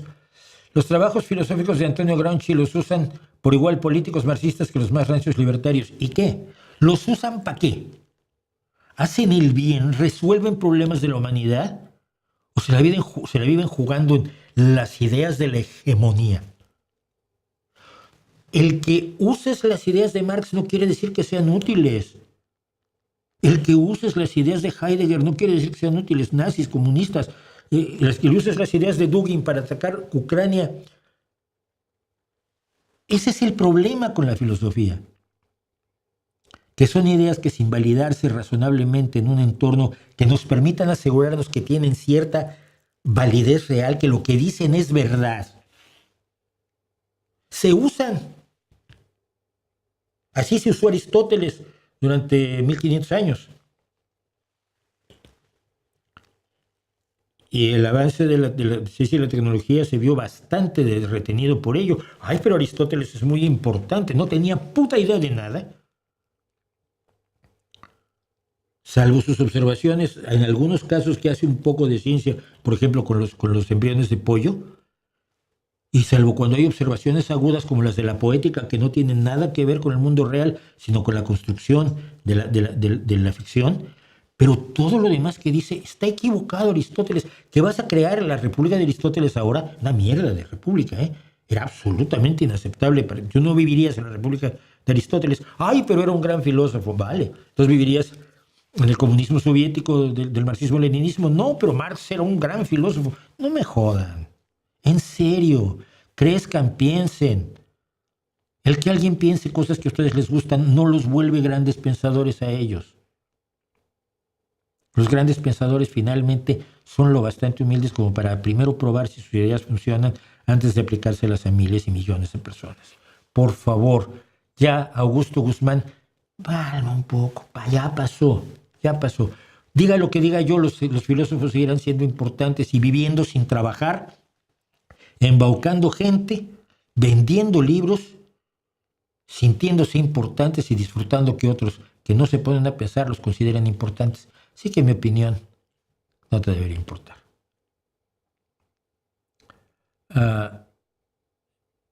No se le debe pegar a los niños para educarlos. Lamentablemente en día hay mucha gente que sigue creyendo que sí. Hay una cosa que vi el otro día en este sentido. Nos vamos a atrasar, porque quiero hacer los comentarios completos. Me podía haber pasado esto a mí. Le dicen unos hijos a su padre: oye, pero tú nos has estado contando de cuánto te pegaba tu papá. Sí, me pegaba mucho. Ya, pero tú nunca nos has pegado a nosotros. ¿Será que no quiero ser como él? A mí me tundieron con muchas ganas. Con debilidad, pero con ganas, porque la que me tundiera mi madre.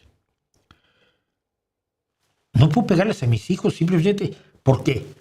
Porque en mi cabeza está el terror que yo sentía cuando se me perseguía para golpearme. El miedo, la impotencia de un niño de 7 años al que le van a zumbar.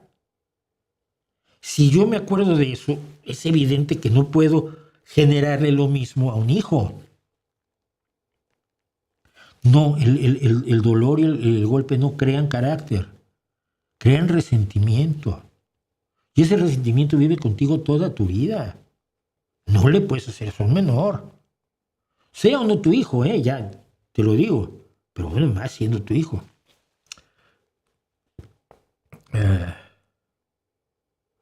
Un saludo a mi mamá, Elena Mont. Elma Mont, pues bueno, si nos está viendo, doña Elma Mont, mucho gusto.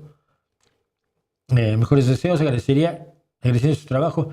Estoy muy arrepentido de haber votado por Gustavo Petro, destruyó la salud. Bueno, no lo sé, pero si así pasa. ¿Qué pienso de Jorge Luis Borges, el autor más importante de la lengua española en el siglo XX? ¿Qué puedo pensar de él? Que es el autor más importante en lengua española del siglo XX. Tanto en literatura, tanto en ficción, en prosa, como un poeta magnífico, como un hombre además que acerca los conceptos de la ciencia para jugar con ellos literariamente de una manera brillante. El libro de arena, Funes el Memorioso, el Aleph mismo, ¿no? Fíjate, yo por llevarle la contraria a Borges, yo escribí un cuento. Borges escribió sobre la biblioteca infinita, una biblioteca que tenía todos los libros posibles y que es una forma muy interesante de explicarle el infinito a alguien que no está muy cerca de las matemáticas. ¿Qué es el infinito, no? Y yo, por llevarle la contraria, escribí un cuento que es lo único mío que se ha filmado para la televisión. Es un cuento de una librería, en este caso una librería de viejo, en la que solo hay un libro, que es Alicia en el País de las Maravillas. Y lo hice siempre pensando en hacer la contraparte de Borges.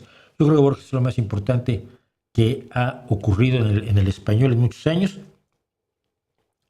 pese a todos sus problemas. Para quien alguien va a salir rápidamente diciendo, sí, le dio la mano a Pinochet, sí. Y no se daba cuenta, de verdad. Cuando se dio cuenta, Él estuvo con las madres de Plaza de Mayo y él se arrepintió de haber estado cerca de los dictadores porque no se imaginaba que eso era lo que iban a hacer, ¿no? Era un hombre que vivía en un mundo muy especial, muy peculiar, muy único, muy suyo. Entonces, dicho así, no sé. ¿Recuerdan al grupo pop folk español Agua Viva? Sí, se cumplen 50 años de su disco, Pobres Andaluces de ahora. Lo recomiendo, es un gran disco, efectivamente. Siempre he pensado que Agua Viva, igual que Mocedades, fíjate, se controló. Es decir, que podían haber hecho cosas vocalmente mucho más interesantes, pero que cierto interés por mantenerse populares o cercanos, que es una tontería, les impidió desarrollarse más vocalmente, porque yo soy un enamorado de la música vocal, desde que escuché las armonías de los Beatles, pasando por los Swingle Singers, hasta grupos como los que escucho hoy, como Home Free o Voice Play, ¿no? Y la complejidad vocal me parece que nunca es repelente al oído. Creo que Agua Viva siempre pudo ser vocalmente, armónicamente mucho más rico y no quisieron hacerlo. Clive Barker como escritor me gusta sin ser demasiado. Dios, qué pesado eres, mano. ¿Existe una figura histórica no religiosa que haya tenido una influencia tan amplia y directa a lo largo del tiempo en países, disciplinas académicas y vidas como Carlos Marx? Sí, Newton, Carlomagno, Alejandro Magno, Julio César,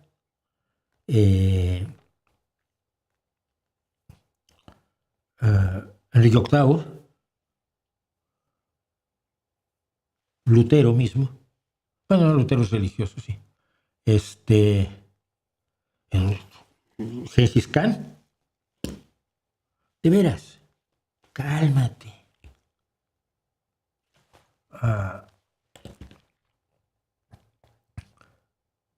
¿Qué opinas del filósofo Otto Brunfels, padre de la botánica, que cuando sea filosofía pues nadie se acuerda, y cuando hizo algo serio como la botánica sí nos acordamos? ¿Te das cuenta de la diferencia? Él era filósofo, estudió filosofía o le llamamos filósofo, porque es la otra, ¿eh? Aquí los filósofos, cuando a alguien les gusta cómo pensaba, lo llaman filósofo, aunque hubiera estudiado Derecho, aunque fuera médico, aunque fuera general de división. Como no significa nada ser filósofo, se lo aplican a cualquiera. ¿No crees que hay tontos que me lo aplican a mí? Ay, es que tú eres filósofo, ¿no? Entonces filosofar es pensar, pues todos lo somos. Si todos somos filósofos, nadie lo es. Pero le aplicamos el nombre de filósofo a cualquiera. Total, ya está muerto, no puede protestar. Yo me pregunto si Brunfels, sí, es que se veía a sí mismo como filósofo. La brutalidad de los aztecas no tiene parangón en la historia de la humanidad. Te falta estudiar mucho sobre canibalismo, ¿eh? Te falta estudiar mucho sobre canibalismo.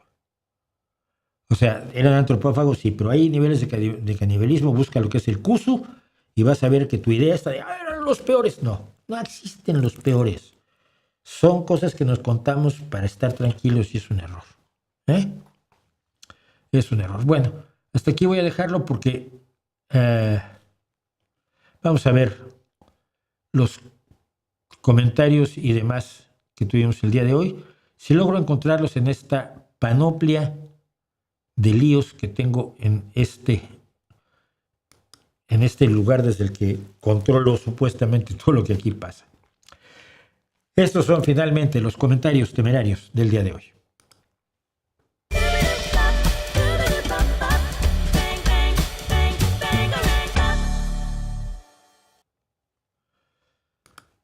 Bueno, y vamos a empezar rápidamente con Pablo Quevedo 1456, que me dice: la Agenda 2030 va a imponer ver este canal en los colegios. Le digo yo, no tendrán tanta suerte los alumnos. Y no porque sea yo lo máximo, sino porque aquí se propone dudar de todo, enfrentar todo y sobre todo atenernos a los datos y no a otras estupideces.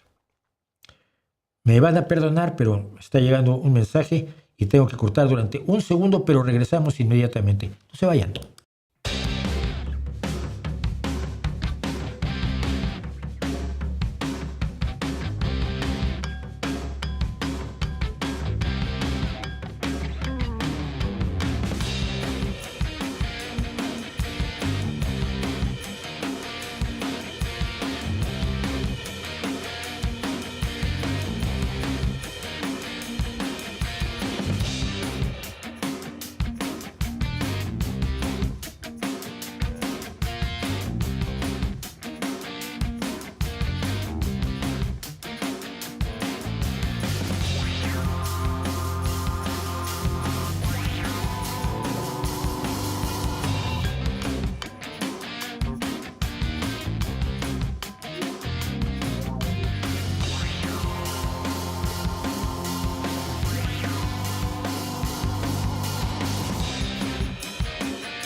Mil disculpas.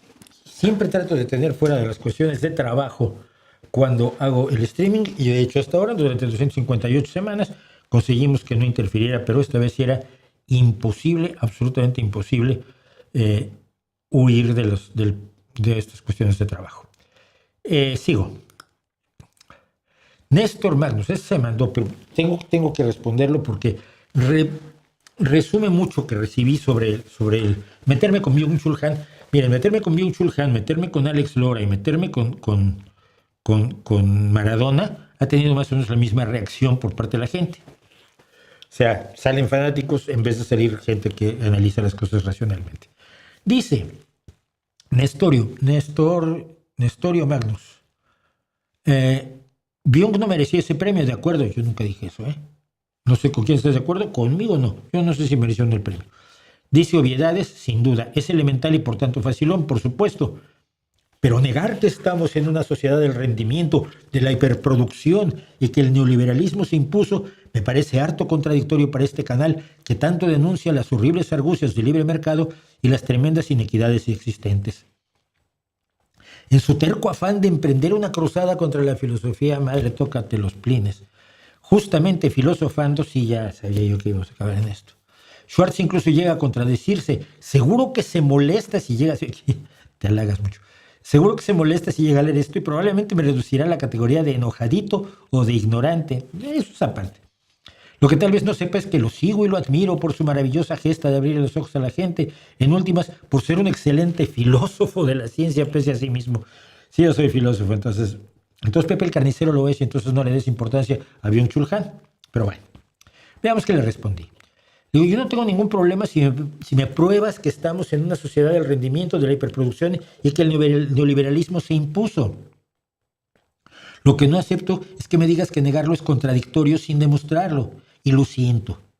Viviendo en España, el país de la sanidad pública maravillosa, donde mi hijo estudia en una educación pública admirable, donde la gente mayor tiene pensiones públicas que les permiten vivir con dignidad, te va a costar mucho trabajo demostrarme que el neoliberalismo se impuso. Porque no se ha impuesto. Porque la gente sigue teniendo derechos inalienables independientemente de su rendimiento y aunque no hiperproduzca. Derecho a la salud, derecho a la educación, derecho a las pensiones, derecho a una vida digna.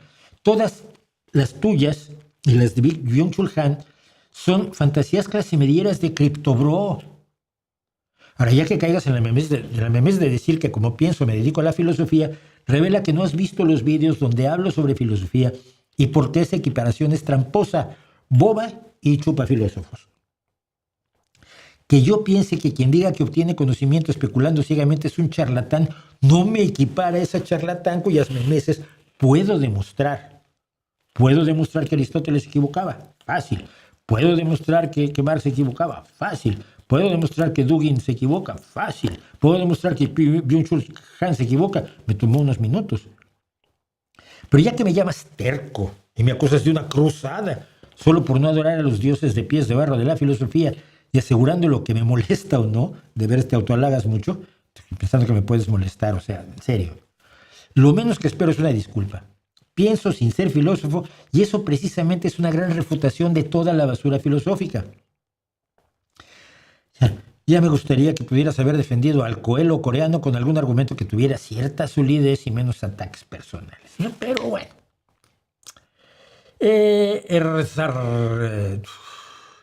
Cuando el coreano critica la tecnología, no me parece que critica la tecnología en sí, sino lo que ha hecho la sociedad toda, y ciertos poderosos con ello. Por ejemplo, tú mismo mencionas a Elon y lo que hace con Twitter. Precisamente, Elon es una persona, no es la sociedad. Una persona que intenta controlar y no le está saliendo a 99 millones de usuarios en Estados Unidos y a 551 millones en todo el mundo. ¿Esa es toda la tecnología? No.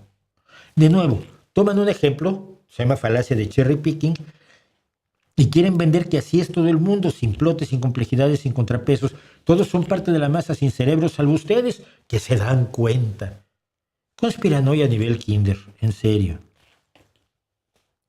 Y llegamos a nuestro premio de esta semana, el premio Elton.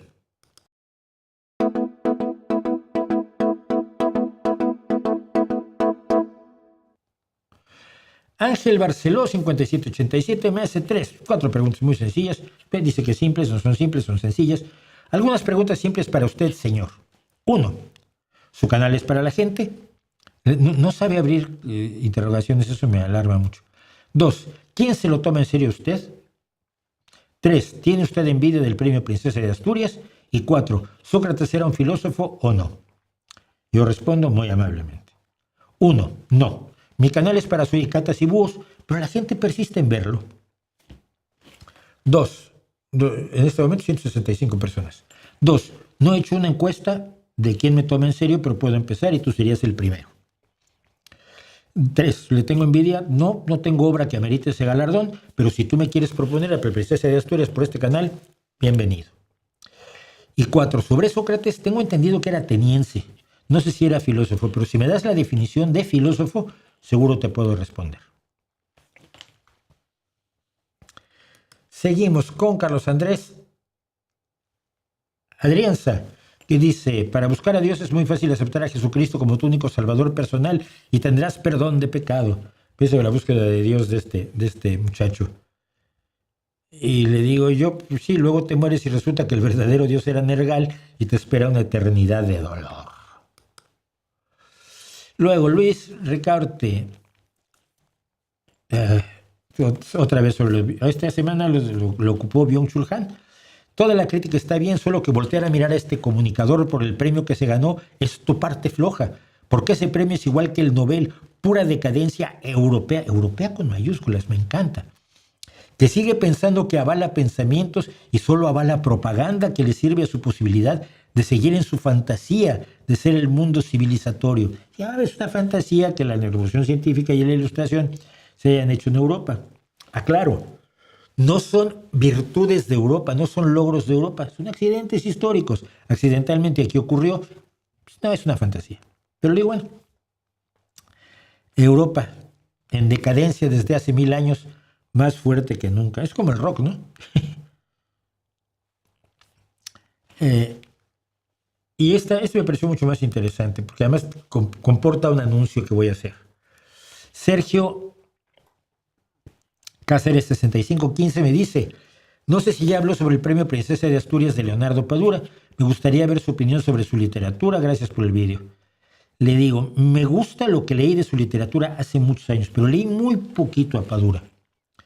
Pero Padura, más que un escritor, es amigo mío. Estuvimos juntos en Estados Unidos, estuve en Cuba con él, estuve en México con él varias veces, estuve en España con él muchas veces. La última vez que lo vi fue hace 4 años, en 2021, cuando vino a Gijón a presentar un libro. Por desgracia, mi interés por el asesinato de Trotsky me ha impedido atreverme a leer su novela más conocida, precisamente sobre ese tema, la del hombre que amaba a los perros. Después de hablar con esto, y que acabo de ver una magnífica entrevista que le hizo Berna González Harbour, no me acuerdo los nombres, que le hizo Berna a Leonardo Padura en Televisión Española, que se las recomiendo muchísimo, porque Leonardo explica a Cuba como debe explicarse. Decidí que finalmente voy a leer El hombre que amaba a los perros. Ya les contaré el resultado. Bueno, me salto uno porque no tiene sentido. Pero esta me pareció divertida. Dice, hablábamos sobre la renuncia al mundo real. Dice Pedro G4X5I: los hippies pudieron comprarse una moto Harley Davidson y llenar combustible porque sus familias les mandaban plata o tenían los contactos para obtener los recursos. Con la crisis del petróleo, la época hippie llegó a su fin. Les costó llenar el tanque de sus motos o de sus combis. Mira, hay gente que hace este tipo de análisis y yo creo que hay que dejarles claro que tienen que estudiar un poco más. Le digo, no seamos ingenuos. El hippismo llegó a su fin porque Estados Unidos perdió la guerra de Vietnam, básicamente. Ese fue el fin de todo en 1975. Coincide en el tiempo con la crisis del petróleo en 1973, pero no, lo que termina con los hippies en Estados Unidos es que ya no tienen que protestar una guerra que se perdió el 30 de abril de 1975, si mal no recuerdo, y si recuerdo bien, anótenlo para cuando se me olvidan nombres, que también tengo memoria. Y finalmente, también aquí de estar perdidos en el tiempo y en el espacio, Cristian Chamorro, 6495, me dice: el neoliberalismo nació como experimento en Chile en la dictadura. Todos los derechos sociales fueron privatizados. En los roles del Estado quedó para la subvención. Eso no lo entiendo muy claramente. Lo que marca el autor, se refiere por supuesto a Byung-Chul Han, es la expoliación de la comunidad que es libre y soberana por la libertad del individuo solo en el marco del consumo, y a eso le llama ilusión de la libertad. Yo le respondí: ¿y eso lo descubrió él? Para nada. Mira, Friedman desarrolló la idea del neoliberalismo en 1951 en un ensayo que cito constantemente cuando la gente me dice que el neoliberalismo lo inventó la izquierda. Pinochet dejó a Friedman jugar con sus ideas en Chile y con los alumnos de él en la escuela de Chicago, economistas chilenos que habían estudiado con él y que fueron a Chile a hacer sus desastres. Desde poco después, hablamos de 1975 más o menos, 2 años después del golpe de Estado, la crítica al neoliberalismo y su coste humano ya estaba en marcha por parte de verdaderos economistas, verdaderos estudiosos de la política y verdaderos sociólogos, y entonces Byung-Chul Han tenía 16 años de edad. Él no se inventó esta crítica. Y le digo con todo el dolor de mi corazón, les venden pescado podrido y ustedes se lo comen en sushi, no hagan eso. Y finalmente otra concepción bastante peculiar que vemos seguido. Sobre algo que decía yo de los pobres de derecha, dice: para ser pobre y votar a la derecha, Ocultismo 192, oculto en el anonimato cobarde de todos los anónimos, dice que para votar a la derecha hay que no sufrir de envidia o resentimiento social, por ejemplo. Y esto es lo que decía yo hace rato. Los ricos pueden ser ambiciosos, eso no es envidia. Los pobres deben padecer injusticias, explotación, abusos, manipulación de sus derechos, limitación de sus libertades, malos sueldos, peores servicios, tratos denigratorios, pero si piden justicia, ¡ay!, es resentimiento. ¡Ay, gente! Lo peor es que esta estupidez la dice un anónimo que no es de la clase poderosa. El Ocultismo 192, te puedo asegurar que no es uno de los principales accionistas que juegan a la bolsa en Wall Street. Es un pitufo que espera que si es servicial, los poderosos le arrojen migajas. No, mira, a los poderosos se les quita lo arrogante o explicándoles, que hay muchos que explicándoles entienden, un caso de ellos fue Bill Gates, o se les quita obligándolos. Y no me refiero al uso de la violencia, sino al uso de la fuerza política, al uso del sindicato, al uso de la presión de los consumidores, al uso de la presión del gobierno, al uso de la presión de los proveedores, todo aquello que hace que el poderoso arrogante no se comporte así y entonces deje de ser de esa derecha, por lo cual no creo que los pobres deban votar nunca. Y con eso, amigos míos, hemos terminado a las 22:01. Ni yo me lo puedo creer. Voy a tener muy poco que contar en los segmentos esta semana, lo cual lo que va a hacer es hundirnos las visitas y las visitas y los pobres ingresos que tiene este canal por publicidad. Bueno, Antonio Gabriel dice: la formación clásica de Jon Lord era una buena base para hacer esa fusión. Y sí, mira, y sí, a mí me gustó la chapa que diste del rock, jejeje. A ver, Jon Lord, como muchos, tenía una formación clásica. Muchos eran músicos que se pasaron al rock cuando lo descubrieron, ¿no? Para mí un ejemplo siempre fue Thomas, el flautista de Moody Blues. Mucho antes de que Jethro Tull tomara una flauta y hiciera lo que hacía, Thomas descubrió que le tocaba la flauta y le gustaba el rock, ¿no? También se encontró unos amigos que eran por la misma onda y hicieron un grupo de rock progresivo, de los primerísimos, que es Moody Blues, por cierto, uno de cuyos integrantes acaba de morir hace un par de semanas. Y es uno de mis grupos favoritos. Una de las canciones que me encanta siempre de Moody Blues es Boulevard de la Madeleine. Es la primera vez que estuve en París, me fui al Boulevard de la Madeleine a tomarme una foto abajo del estúpido letrero de la calle, el Boulevard de la Madeleine. Así de ridículo es uno con sus emociones y con sus lealtades, ¿no? Es bien bonito. ¿Por qué el metal progresivo se escucha más que el rock progresivo? Porque no es cierto, no sé de dónde lo sacas. Demuéstrame que lo hace y vamos a buscar por qué. Porque el metal progresivo es rock. No hay una diferencia entre rock y metal. El metal es uno de los subgéneros del rock. Y el metal progresivo, que no sé cómo sea el metal progresivo, pues estoy pensando, hay un metal sinfónico, como el de Nightwish, porque es rock. Metal progresivo, metal sinfónico, o apocalíptica, que yo los oigo bastante. Me dicen que es metal, no sé, yo oigo unos chelos que hacen cosas guapas en rock, pero bueno, puedo estar muy equivocado.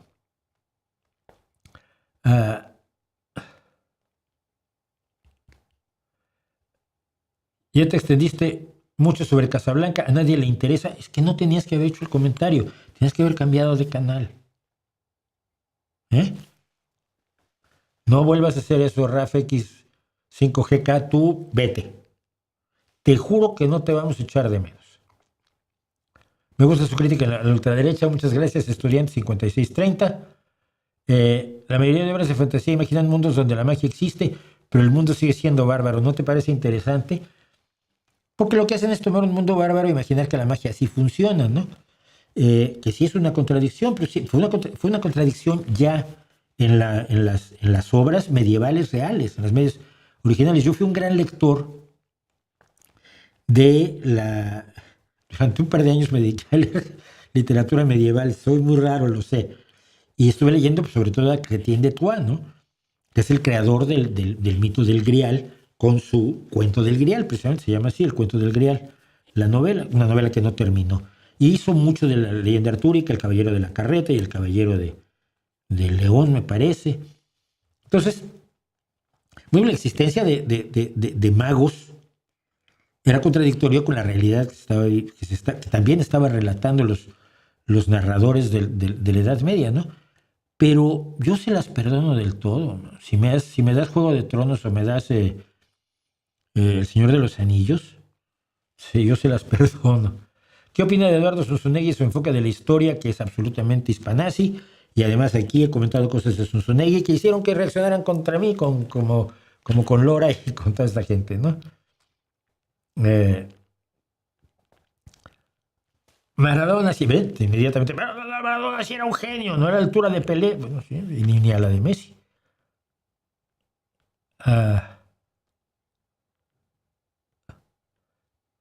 Sí, este es bueno, dice Hombre Gamba. La economía especulativa es un timo. Hagan el ejercicio de preguntar a Google o ChatGPT. Mejora estudios serios, ChatGPT no es confiable. ¿Cuál es el rendimiento de un criptobro, un broker y un jugador de póker? Sorpresa, casi igual entre 5 y 10%. Así es. ¿Cuál es el nombre de la canción de las pausas? No lo sé. No lo sé.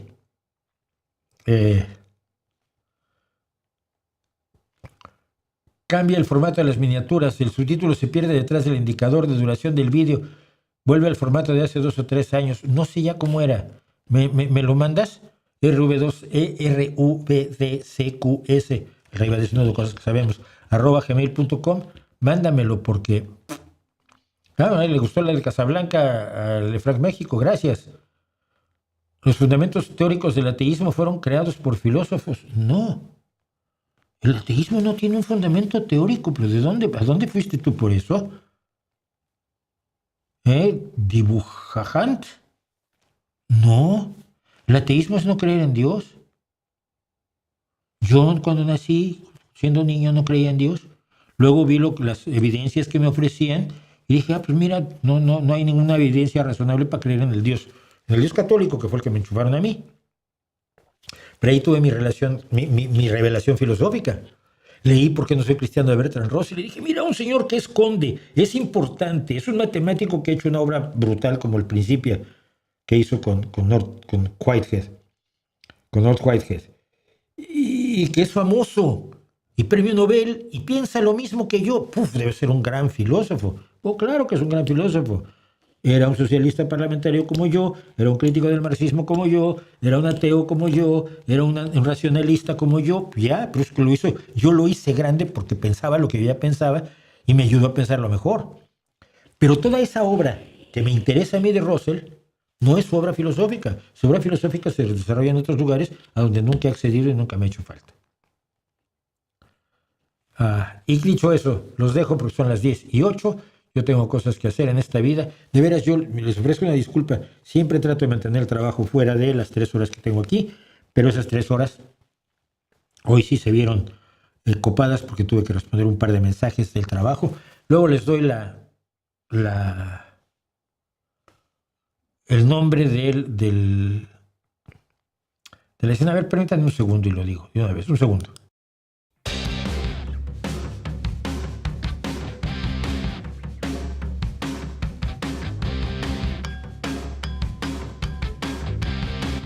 Pues se llama Soaring the Grey. Soaring es la canción.